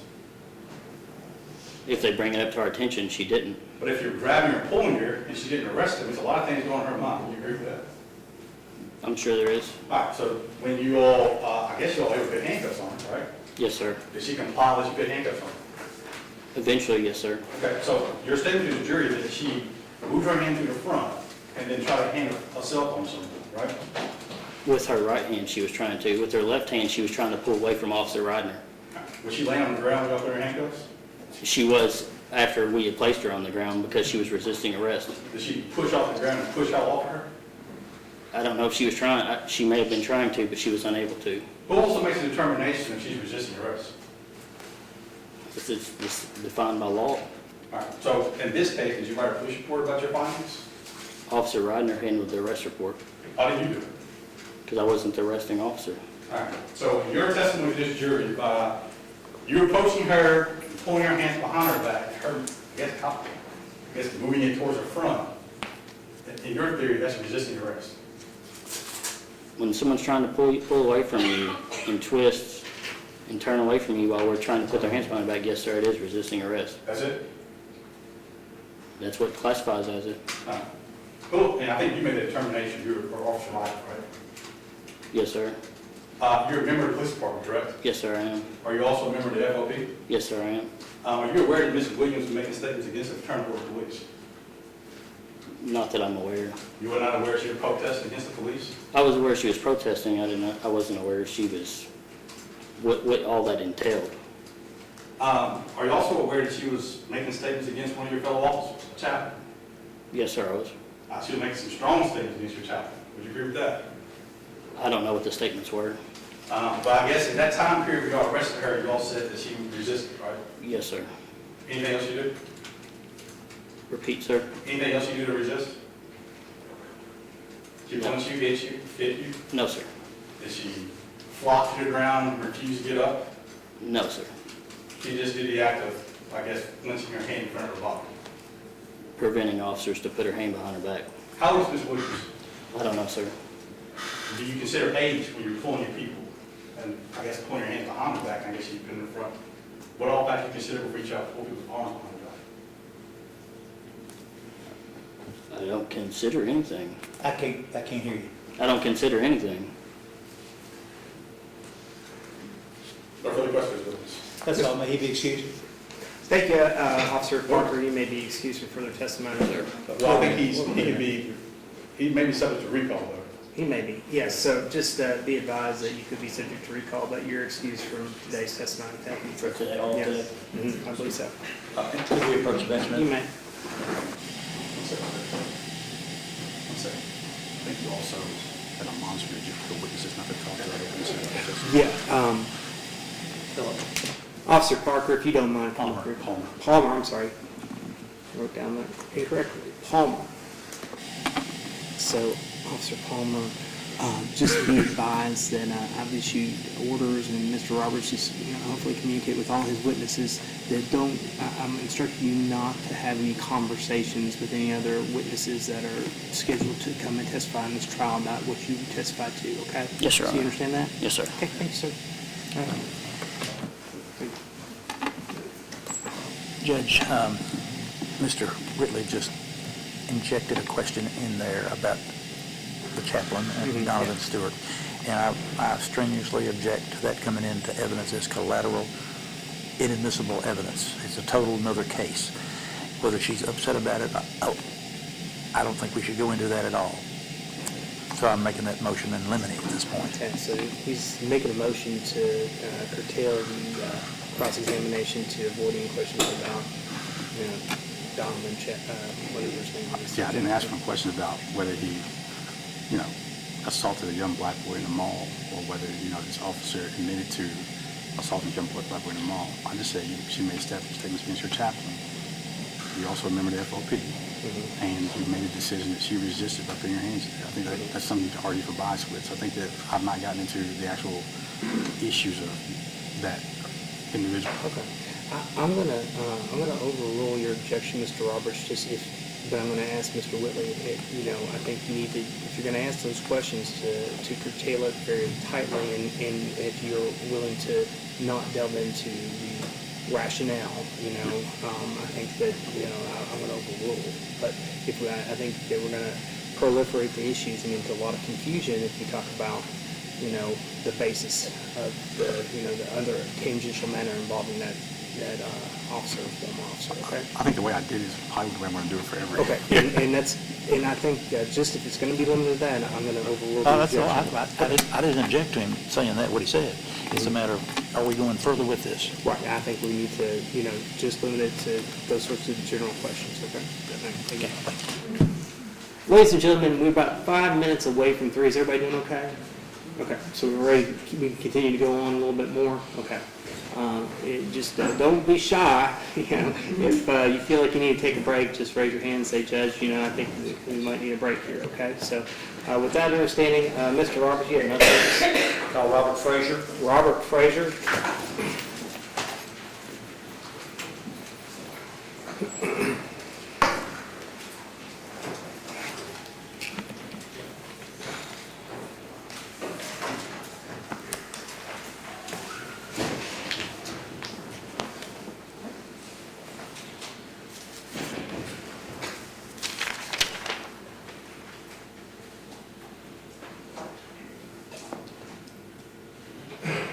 Let me take this opportunity also.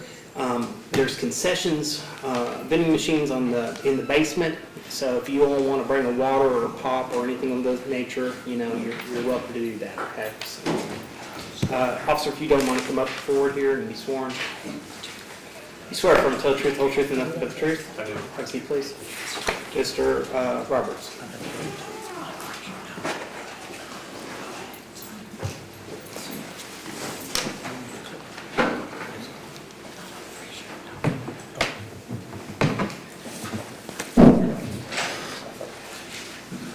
State your name, please. Robert Frazier? Your profession is a police officer. Yes. How long have you been a police officer? Be 14 years. I can't hear you. 14 years. That's a mic in front of you. You got to talk, that red, right in front of you, right straight ahead of you. That's a mic. Okay, if you'll talk into that. Okay. What position do you hold in the police department? Sergeant. And how long have you been a commander? I've been a sergeant for 4 years. All right. Are you assigned a particular division or department? Currently, yes. What? K9. What? K9. K-9, okay. In early or late May 2020 and June of 2020, were you on duty? Yes. Did you participate as an officer in the enforcement of any type of activity with regard to protesters? Yes, I was the supervisor of a clear unit at that time. Supervisor of a clear unit at that time. And the clear unit means what? Community Law Enforcement Action Response Unit. Okay, all right. Did you participate in the arrest of Sarah Williams on the 13th, or the 14th, early morning 14th? I oversaw the arrest. Okay. Who were the other officers involved in the arrest? Chase Palmer and Zach Reidner. Okay. What was your duty, just to oversee it as a sergeant? Yes, sir. Okay. Did you hear Ms. Williams make any statements when she was charged regarding whether or not she was involved in the charge of inciting a riot? I don't remember hearing her say anything while we were arresting her. Okay. Do we have anybody? At some point, did you have any conversations with her father? Yes, I did. Tell us about that, please. Okay. Hold on a second. Okay.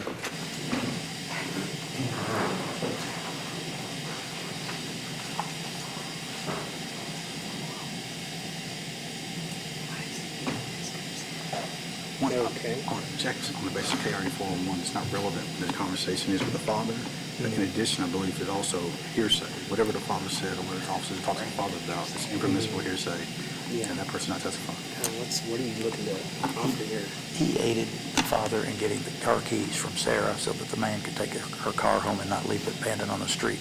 There's no facts about testimony from the father about anything to do with the crime, but it's what he did as an officer in trying to control the scene of this.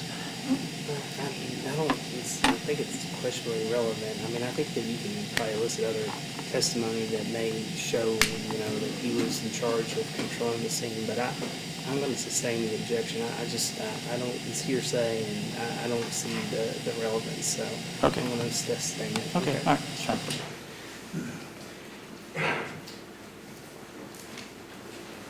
In seeing the father, were you able to get Sarah's car keys to give to him so he could take the car home? I believe we just had him move the car. What? We just had him move the car. Okay, all right. Otherwise, it might have been towed. Is that correct? No, What was going to happen to the car? it would have just been moved over the side. I can't hear you. It would have been just moved to the side. All right, okay. Well, he then got the car keys. All right. Yes, he didn't have a way to transport it home because he had the grandkids with him in the truck. Okay. Play this portion here. Did you have a body cam on that evening? I did. Okay, have you had a chance to review it Yes. before today? Yes. Okay.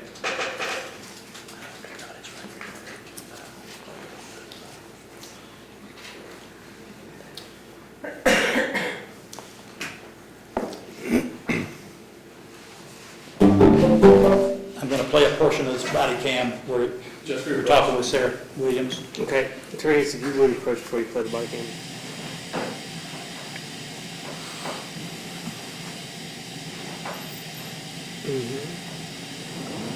Judge, first objection is a lack of foundation for the introduction of body cam. Two, my objection is that getting cumulative is the same thing we just witnessed. Three, same objection about hearsay and other statements made in the body cam. Four, I don't think his body cam is relevant if an officer already testified that he made the arrest, put her in handcuffs, and walked her to the patrol wagon. I don't think 5 different angles of the same thing is really relevant. I think it just gets cumulative a while. So he's making a sort of a cumulative argument. I'm going to overrule on the previous reasons as far as the hearsay exception. I think that he's laid enough foundation being there and having a body camera, so I'm going to overrule on that basis. But I guess the most important objection that I view is this cumulative? Yes, sir. What else is going to, It's a different view, and you can hear it very clearly. Okay. And this other cam, you couldn't really hear things that were said. We've got 3 different views of body cam, and one of them, you couldn't even see her in the other body cam, but you can in others. And so I think it's important this jury knows exactly what was said. Okay, well, I mean, I don't know if we need to have 5 different body cameras of the same incident. I don't have 5. Okay, well, I understand that you have 3, so. Well, no, I've got 2 that we're going to talk about. I'm not calling Zach Reidner's body cam. I'm going to hesitantly overrule your objection. In addition, we raised the same objection previously about introducing part of it to the jury to see, and it's total. That's a standing objection, okay? That's a standing objection. Now, I have not ruled on that. It'll probably be before exhibits go back, okay? All right, thank you. And that was what, the issue was what?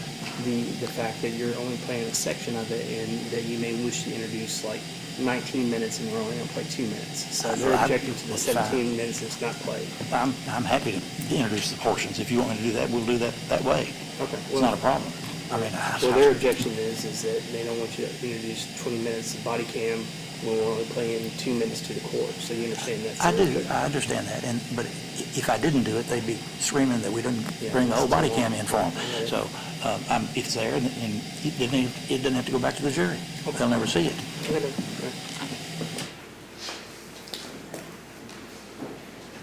Mr. Roberts, Yes, sir. playing the body camera? Okay.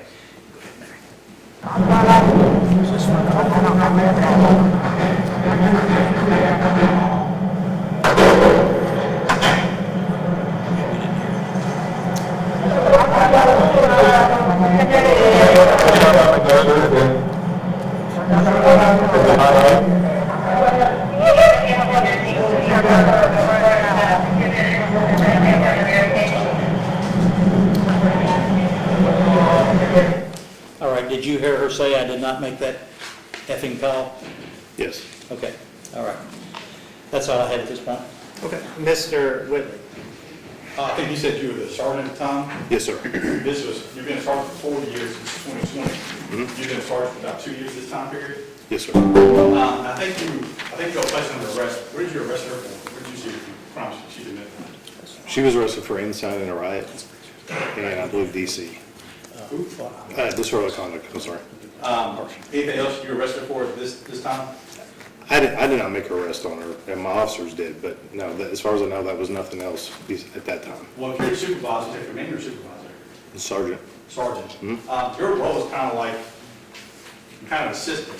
Would you agree with that? I was there to assist if needed. When I say assist, you give advice on what to do, how to do it, how to go about the arrest. Would you agree with that statement? Yes. So when I'm asking you questions about what you observed and what you were talking to them with, what charge did you instruct your officers to charge them with?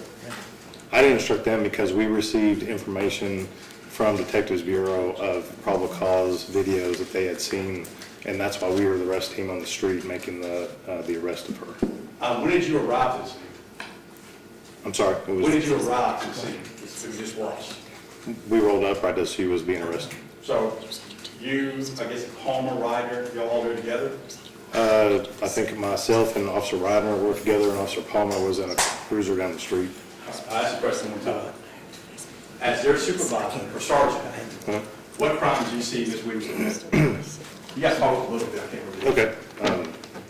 Like I said, we got our information from videos, evidence that the Detectives Bureau had. Okay. So, So you charge her based off of information, you charge her inciting a riot and sort of conduct, right? we had observed several things before, I believe this night, that she had done. We're talking about on June 13th. You're trying to say on this arrest here. What crimes you witnessed her commit yourself? None myself specifically. Say it one more time here loud. None myself specifically. That you see her commit? Mhm. Of course. Mr. Roberts? That's all?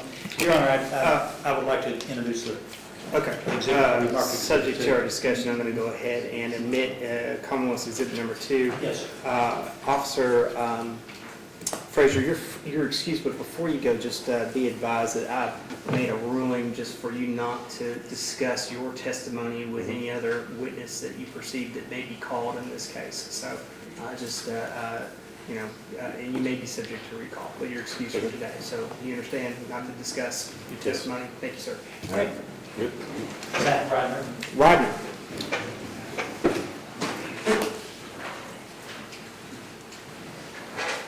Just report from your time. You may.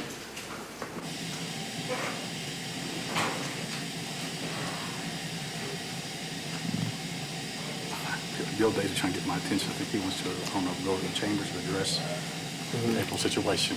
He wants to watch this. I've been talking with my client.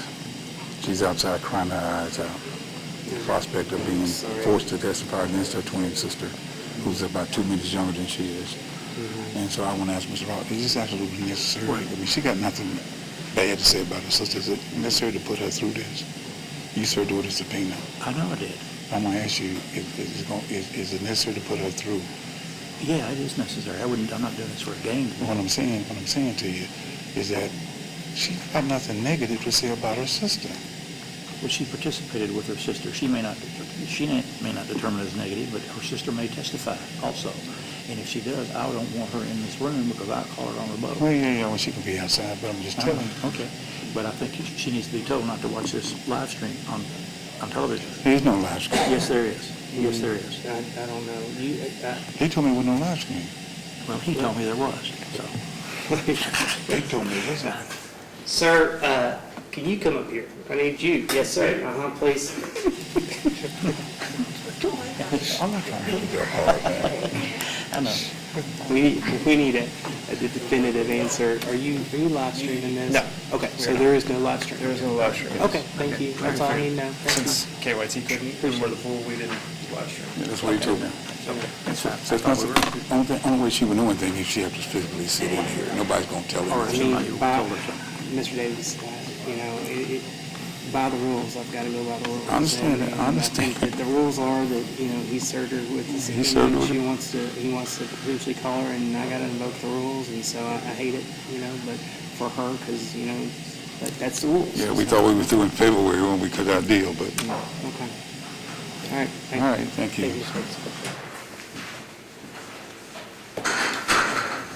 Everybody hanging in there? All right. Swear firm to tell the truth, whole truth, nothing but the truth. Please, sir. Have a seat. Mr. Roberts. Would you state your name, please? Zachary Ryder. What is your profession? I'm an officer of the Lexington Police Department. How long have you been a police officer? In October, it'll be 7 years, sir. Okay. What is your assignment, or what's your position now? I'm an officer assigned to Central Sector, First Shift Patrol. What? I'm an officer assigned to Central Sector, First Shift Patrol. Okay. Were you working on the 14th, early morning 14th of June 2020? I was, sir. Did you participate in the arrest of Sarah Williams? I did, sir. Did you actually make the arrest? I did. Okay. Tell the jury what happened that evening, what you did, how you found her, and go through the process of your arrest, please. Yes, sir. On that particular date, I was assigned to the Clear Unit, which is a function of the Special Operations Unit within the Lexington Police Department. We were set up as an arrest team on Bar Street in case we were needed for actions that were happening that night. On that particular date and leading up to it, I had received information from supervisors indicating that information that they were collecting. Just your approach.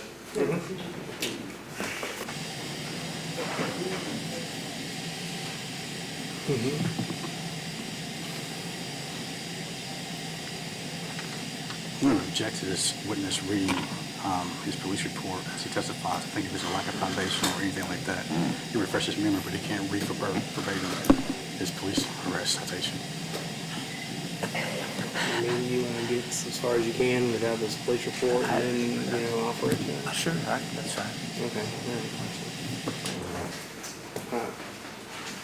Officer Ryder, I'm going to ask you to see if you can recall by memory your testimonies apart from reading from the police report. So, Mr. Roberts, you may continue. Is it permissible if he needs to refresh his recollection, you can look at it? Now, we'll get there All right, when we need to okay, get there. All right, so, go ahead.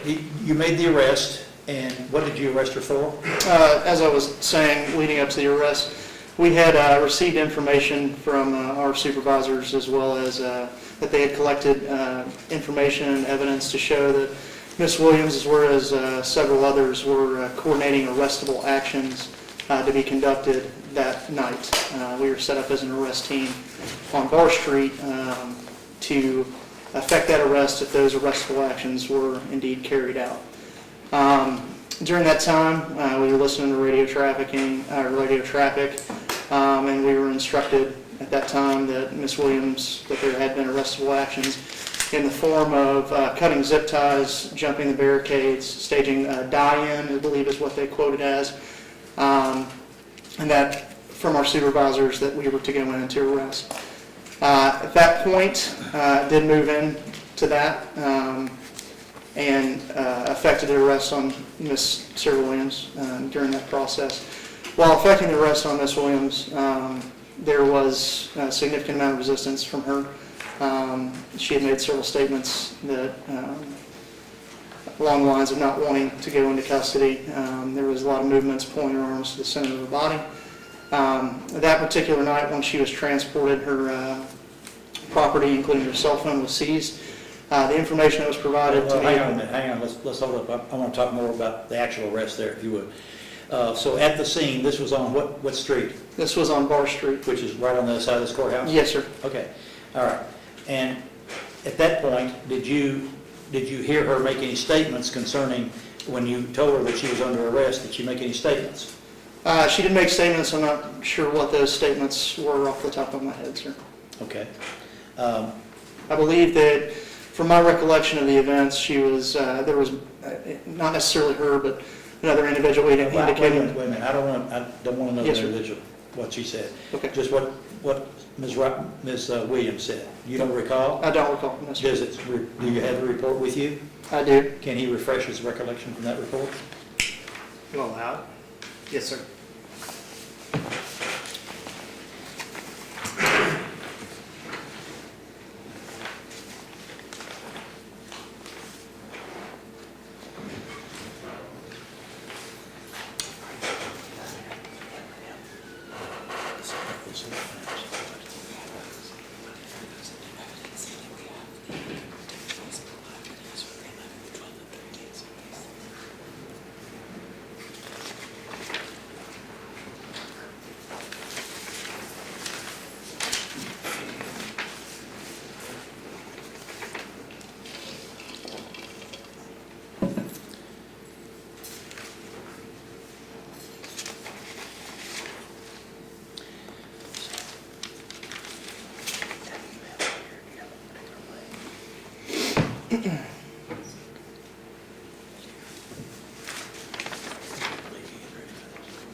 During the arrest, I don't have anything documented that she said during the actual arrest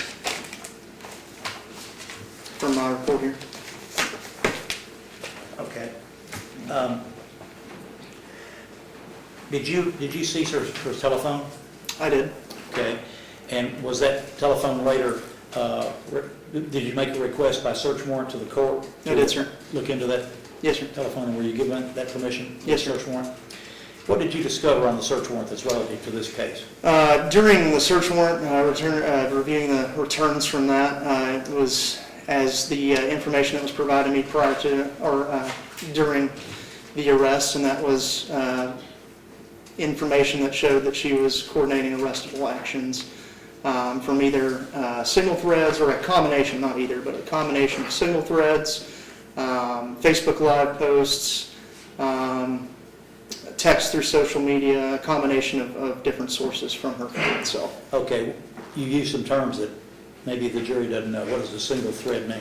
A signal application is essentially, it is like an app that you would have for your phone that encrypts messages, and a lot of times people will use them to keep conversations private. May, come on.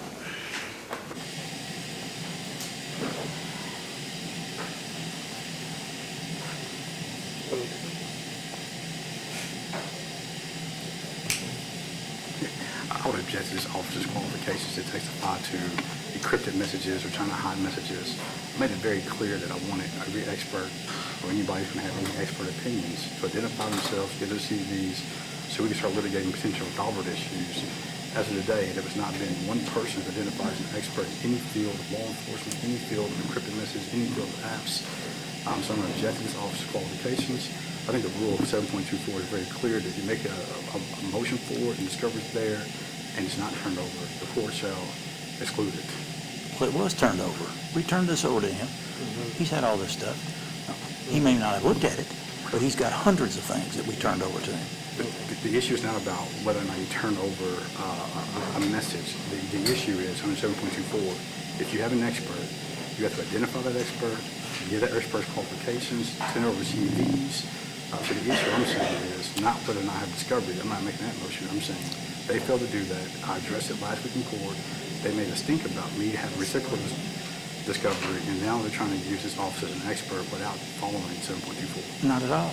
It's not any more than if he had a gun and he could look at the gun and tell you how it So works. I guess the question is the subject of this question, that you've asked him is to introduce text messaging and have those text messages been converted from encryption to something that's readable. So On his phone, yeah.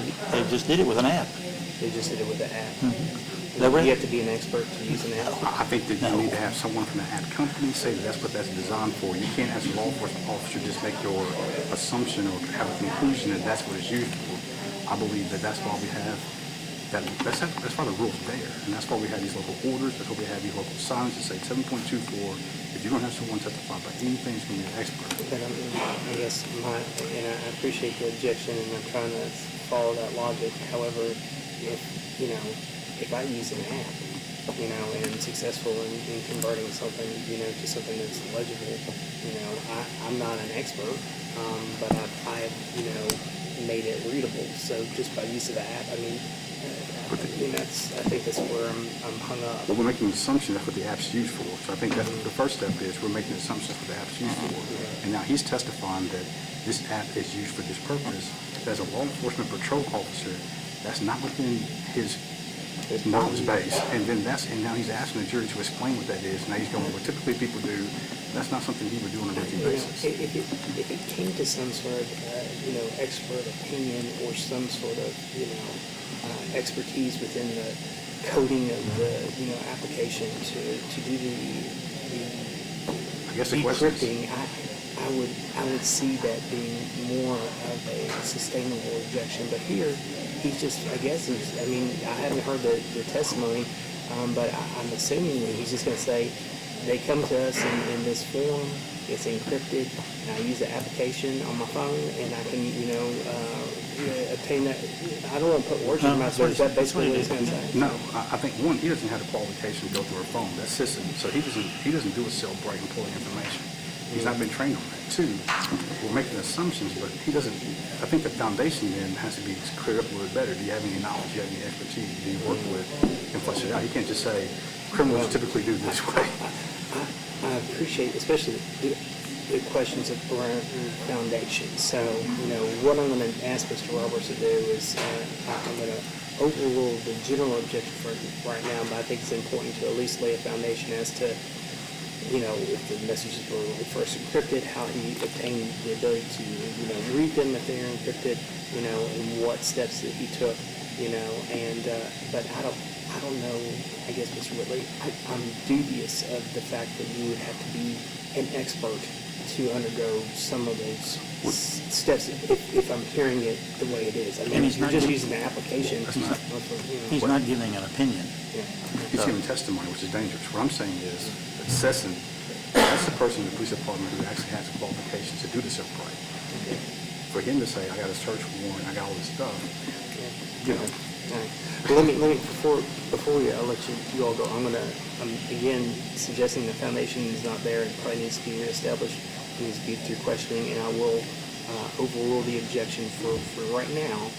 But how much more time do you think you have with him? Because I feel like you're about. I think he'll probably be on the stand for 40 minutes with Cross. Okay. Well, how much time do you have in directing? You can probably take a break. Probably 20 minutes, because he's got a couple of apps to play. Appropriate for a break after that.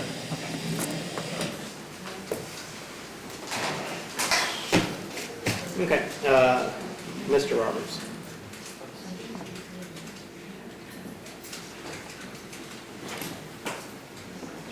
Are you saying we're taking a break? No, ladies and gentlemen, I think we're probably about due for a break. I understand from Mr. Roberts that we have maybe 20 more minutes of questioning from this officer, and then I'm going to allow you all to have a break. Okay, so go ahead, Mr. Roberts. Okay, Officer Reidner, when you seized the telephone and then obtained the search warrant from the judge in the search warrant, did you have to have some kind of expert training to open the phone and look at it? No. Okay. When you talk about the Signal app, what is that? Tell the jury what that is. It's an application that people can use to communicate with each other. That's Okay. other than a Facebook app or a Instagram or anything along those lines. And was that on this phone? It was, yes. Okay. And you opened it? I did. Okay. And what did the Signal apps tell you with regard to this case? There were several conversation threads in the Signal app, particularly on Sarah's phone. One entitled Making Plans. And while my review of that, I found several posts in which indicate the group of subjects, along with Ms. Williams, planning arrestable actions during the protest of 2020. What was the content? What did she say? I'd have to review my report All right. for the exact Okay. quote.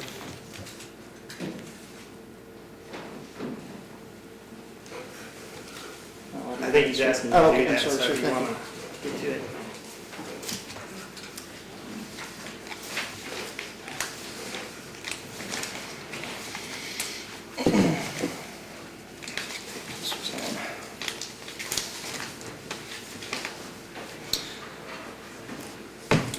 This particular one posted June 13th at 1:38 p.m. from an account, Bayo Revlet, any pronouns. I'm going to read this exactly as I have it.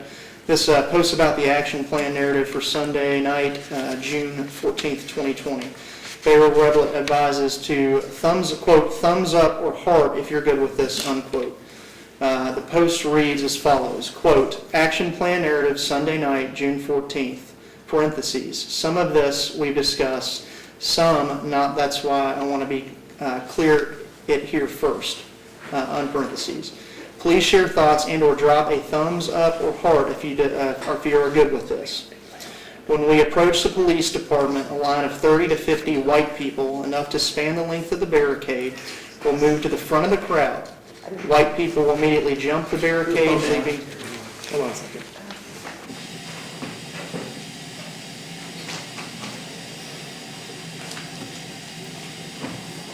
One of the objections is impermissible hearsay. I don't know who is making these statements, and if it's a Facebook app that's making statements, that should not come within this court. I can't hear you. I'm making a hearsay objection. I don't know who is making these statements. He has to ask a question, and Ms. Sarah Williams made this statement, not one on Facebook, and people in a group chat are saying these things. So that's... Okay.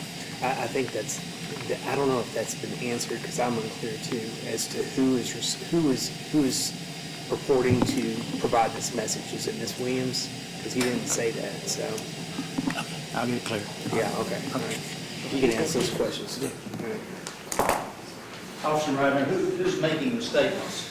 The individual in this post is from a Bayo Revlet. However, before... Okay.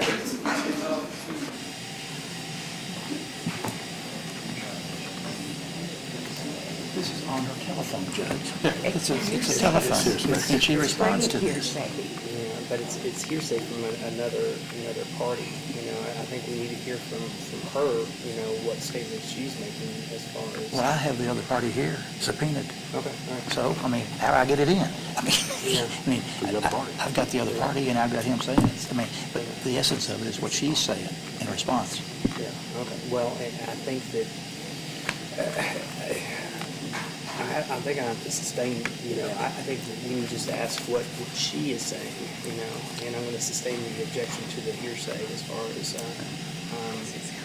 Well, okay, so I'll have to call him and then Also, amongst the jury, there are those statements that were just read to not consider as discarded. Ladies and gentlemen, I'm going to ask you to disregard the statements that were read from the report as to what was said on Facebook. So, Mr. Roberts, do you have further questions, officer? I don't want you to say what Revlet said. I want you to tell us what she said. by she's Ms. Williams. Sarah Williams. The statement, there was no statement from it, but she hearts the post of the content of that post that we were. Well, do you have a post where she did make statements? There are posts throughout the course of my investigation where she has made statements about committing or coordinating actions. Right, Yes. specifically, on June 12th, your report says that. Your report, Sean?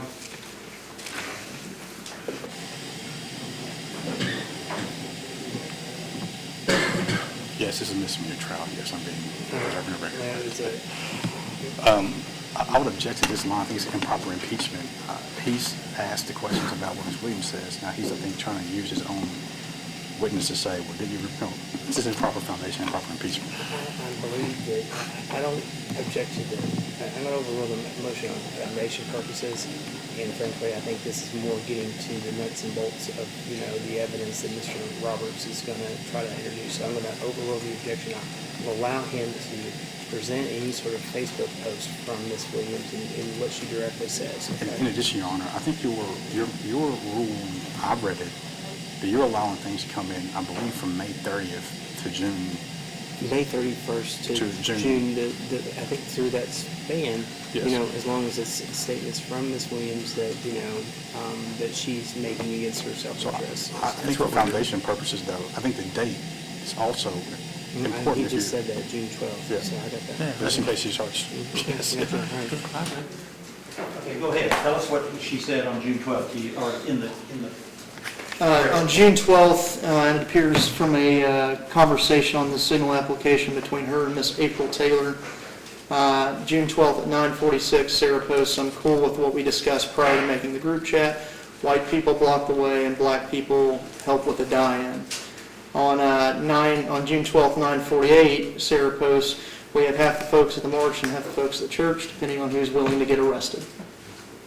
And then there's several other posts there. And this evidence that I'm talking about too pertains to this particular one. There was an event involving of actions involving Chief Weathers in the march to a church for discussion. And what did she say 2 minutes later on June 12th? The 9:50 post, sir, 9:50 p.m. I should probably be at the church. I'm willing to march, but I definitely want to help with shutting down the condo at the church if it makes it that far. Okay. Okay. You have seen these now on a video, haven't you? I have seen these through my investigation, yes. Okay, all right.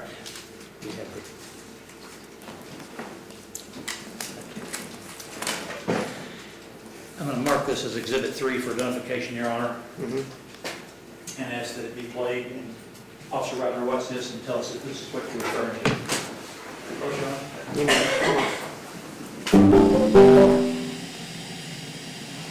I make an objection on replaying post. If he just made the statements that Sarah said, he testified to it.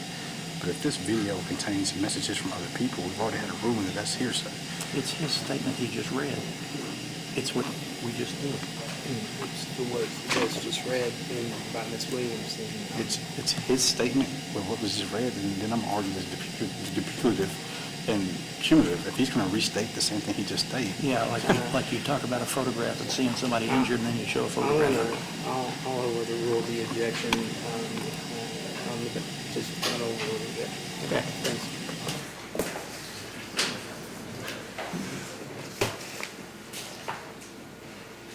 Okay, we're going to play the video.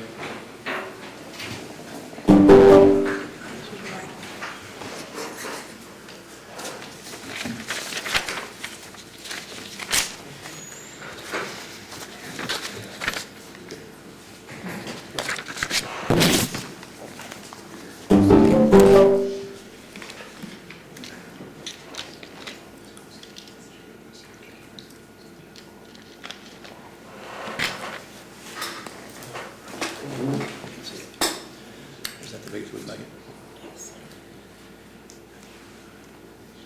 That's the biggest we make it. Something else? I can't see that.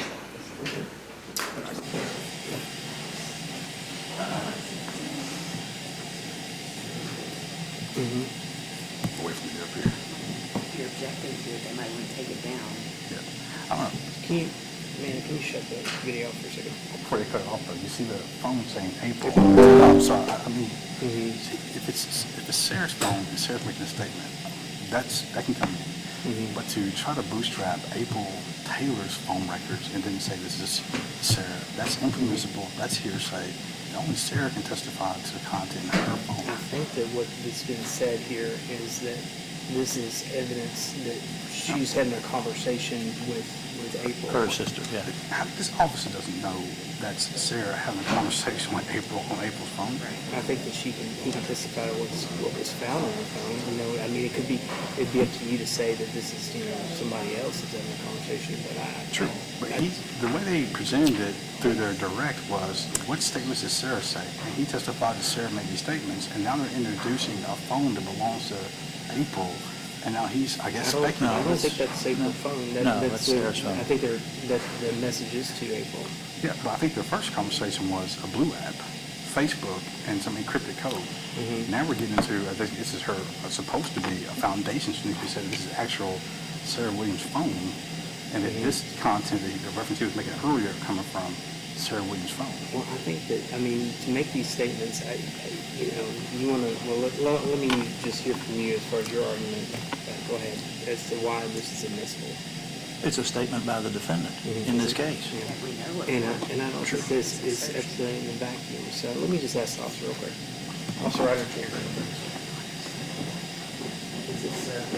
this from your testimony, if you were to testify, would this be from April's phone or Sarah's phone? So it's a conversation from Sarah to April.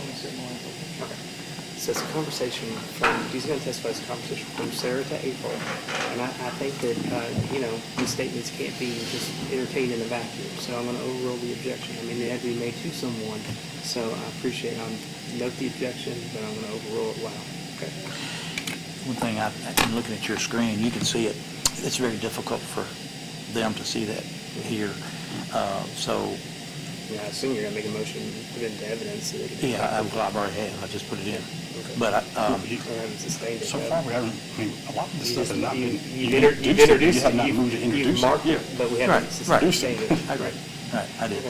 So what I would intend to do is say, come down here and look at the screen and say, is that what you got? Is that what you said? Okay. Thank you.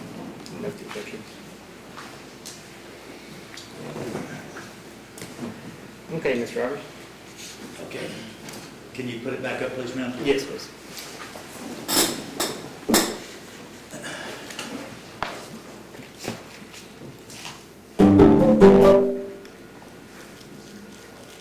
Now, Officer Ryder, just pause it there, please. Can you read that from where you're sitting? I can. You can? Yes, sir. Okay. Well, I'm having a heck of a time doing it. Can the jury read this? Can you see it? It'd be better bigger. Okay, I'm sorry. It'd be better if you could blow it up. Well, I wish we could. Well, ladies and gentlemen of the jury, I'm going to allow you all, if you want to walk out from your seat and come up approach and see it closer, you may do that at your discretion. Okay.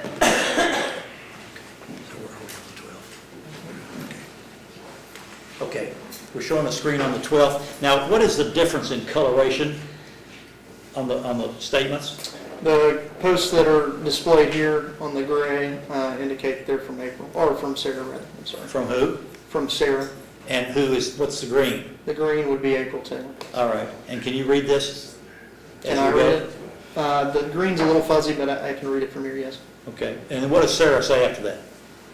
959, we can't force people one way or the other. People may, and then there's some misspelled words here, not me available based on time. WR have to find out who is available to do what. No, I'm sorry, April posted that. I'm sorry, that was from April. Okay, and then, so what does Sarah say after that?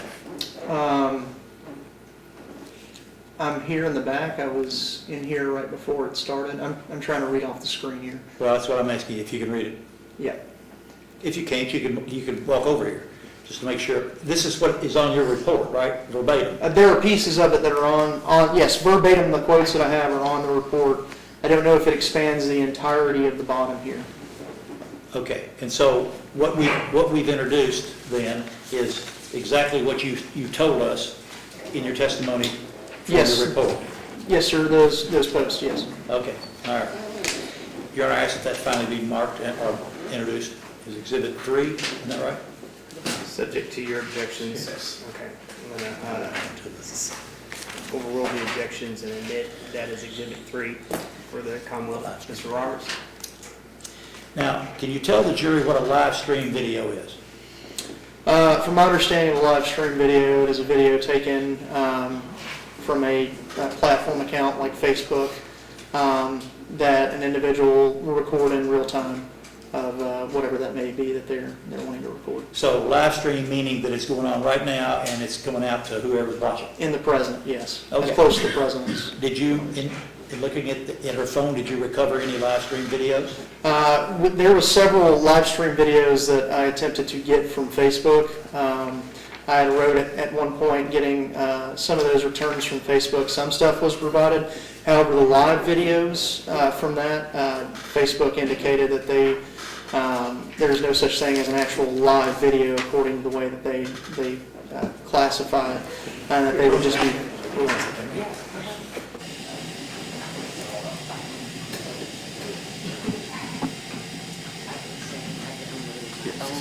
Video for May 28th of 2020. And it's on my computer. I'm going to renew my objection that this officer is testifying that things about Facebook and other qualifications are not within his purview as an officer. I think they testified that he's a patrol officer, does not specialize in the forensic unit, does not specialize in any data collection, does not specialize in anything of that nature.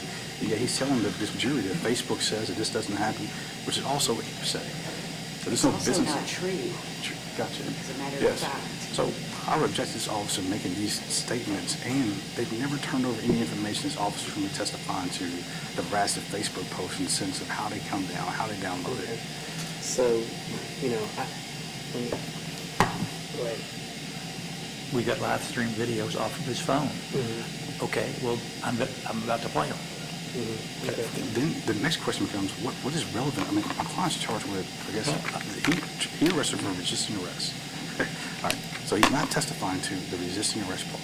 Mm-hmm. His statement, the previous statement of the other officers was that other officers saw them engage in conduct and charged them with rioting based off the videos they saw downtown. Deciding on. Yes. So at this point now, he's going through and saying, well, I found this on their phone, I found this on their phone. It needs to state how this is relevant and what is it going for besides just, I went through her phone. Okay, so with regard to the Facebook videos, what is the relevancy? On June 12th, Sarah says, if you want to be arrested, she talks about if you want to be arrested, then we need to get your information. That's on June 12th. On June 13th, April says, if you want to be arrested now, tonight, then you need to let me know who you are. That is highly relevant to this because it talks about the data. April's statement, it's a hearsay. It's not a statement about my client. It's on her phone, and April is a witness. April may be a witness. Oh, she is a witness. No. Oh, yeah, she is a witness. Well, that may be your opinion, but April has an counsel who can also invoke her Fifth Amendment rights because just because, and I don't think you have the power anymore, but just because this county attorney won't charge her doesn't mean that April doesn't have a Fifth Amendment right to potential felonies if she testifies. So, of course, a person who's pled guilty on probation has Fifth Amendment privileges that her lawyer can assert later on. So it's not a guarantee that April's going to testify. Okay. Well, at this point, I mean, you know, from where I understand the testimony, I don't understand it that he's done some sort of technical means. I think he's just saying that this was discovered on her phone, you know. I'm fine with that, but to say Facebook doesn't do this, Facebook doesn't work that way, you cannot testify to that. Okay, well, I think I can sustain it, the objection to, what are you saying, that he doesn't have qualifications to talk about Facebook? He does you not. know, as far as what Facebook's procedures and policies are? True, and he wouldn't be the proper person to do that. He could say that they couldn't do it. They told me they can't find it. I mean, that's not a, They couldn't download it, is that the I don't care. Because that's I'm not not true. The exception to the Facebook rule would be business records and things like that. That's not coming in. So what I'm going to do is I'm going to sustain the objection to the building, and I'll admonish the jury that he can't testify to what Facebook's policies and procedures are. However, you know, I think that if he's found some video on her phone that, you know, And with regard to the underlying, if it says what Mr. Roberts says, saying, I think it is admissible because But the theory of the case has to be that she engaged in tumultuous and violent conduct. Yeah.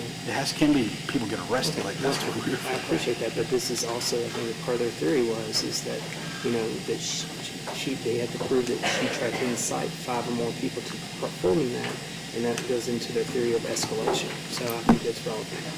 Thank you, Your Honor. Ladies and gentlemen of the jury, I've sustained one objection. I don't believe that the foundation has been made with regard to officer testifying as to Facebook's policies or procedures. I don't think that he has the ability to tell you about that. So I'm going to ask you to ignore any of that sort of testimony, but I'm going to allow Mr. Roberts to continue to ask. So go ahead. Okay, Officer Rodner, have you seen the video that we now have in our possession that you recovered on June 12th and June 13th? There were several from that day. Which video were you referring to, sir? About being arrested? About being arrested? Yes. Do you have the video up? I have it right here. I can't see what that is from here. So. Okay. Well, do you?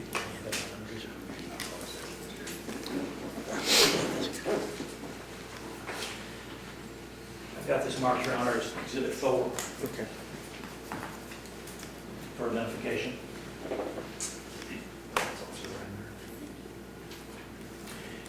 In your police report, do you have a record of April Taylor making a statement regarding if you want to be arrested, then you need to do certain things? With her standing on the wall of the courthouse? Yes, sir, I recall that, yes. Okay. And do you have a similar statement by Sarah Williams on the 13th, the next day, saying the same thing? Yes. Okay. Have you seen those videos? that you- Yes, I've seen those videos you're referring to. Okay, all right. I'll ask that those be played, Your Honor. Subject to same objection. Yes. Overrule.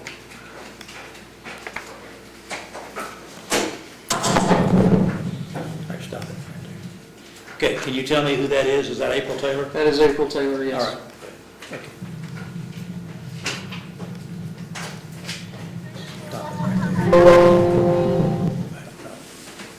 The lady walking up to her right there in front, let's go backwards if you don't mind.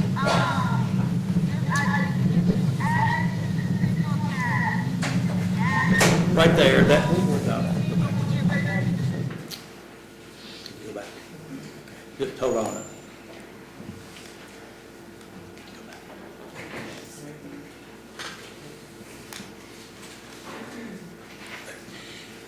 That woman right there, is that Sarah Williams? Yes, sir. Okay, now go ahead.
Okay. Now, on the 13th, was there also a video that you witnessed from involving Sarah Williams? On the Yes. same topic? Okay.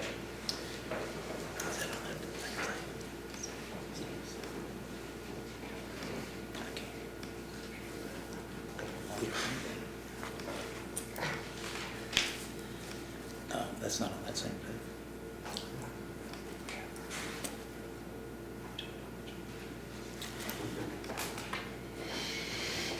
We have to find it, but we'll have to take a break. Your Honor, we're having a problem locating it on this. Could we take the break at this point? Yes, I think this would be a good time to take, let's take a 10-minute break. Ladies and gentlemen, we'll be back at 4 o'clock. And again, before you leave, let me just give you some directions. You are not to discuss this case among yourselves or anyone else. You may talk to each other, just not about the facts of this case until you retire to the jury room to deliberate. Do not make up your mind or form any conclusions about this case until you retire to the jury room. Again, if anyone tries to discuss this case with you, you are to notify the court immediately. Also, do not conduct your own investigation about this case, which means, do not get on your phone and look at social media to try to investigate this case or go online as far as reading media reports. Thank you all. See you back here at 4 o'clock.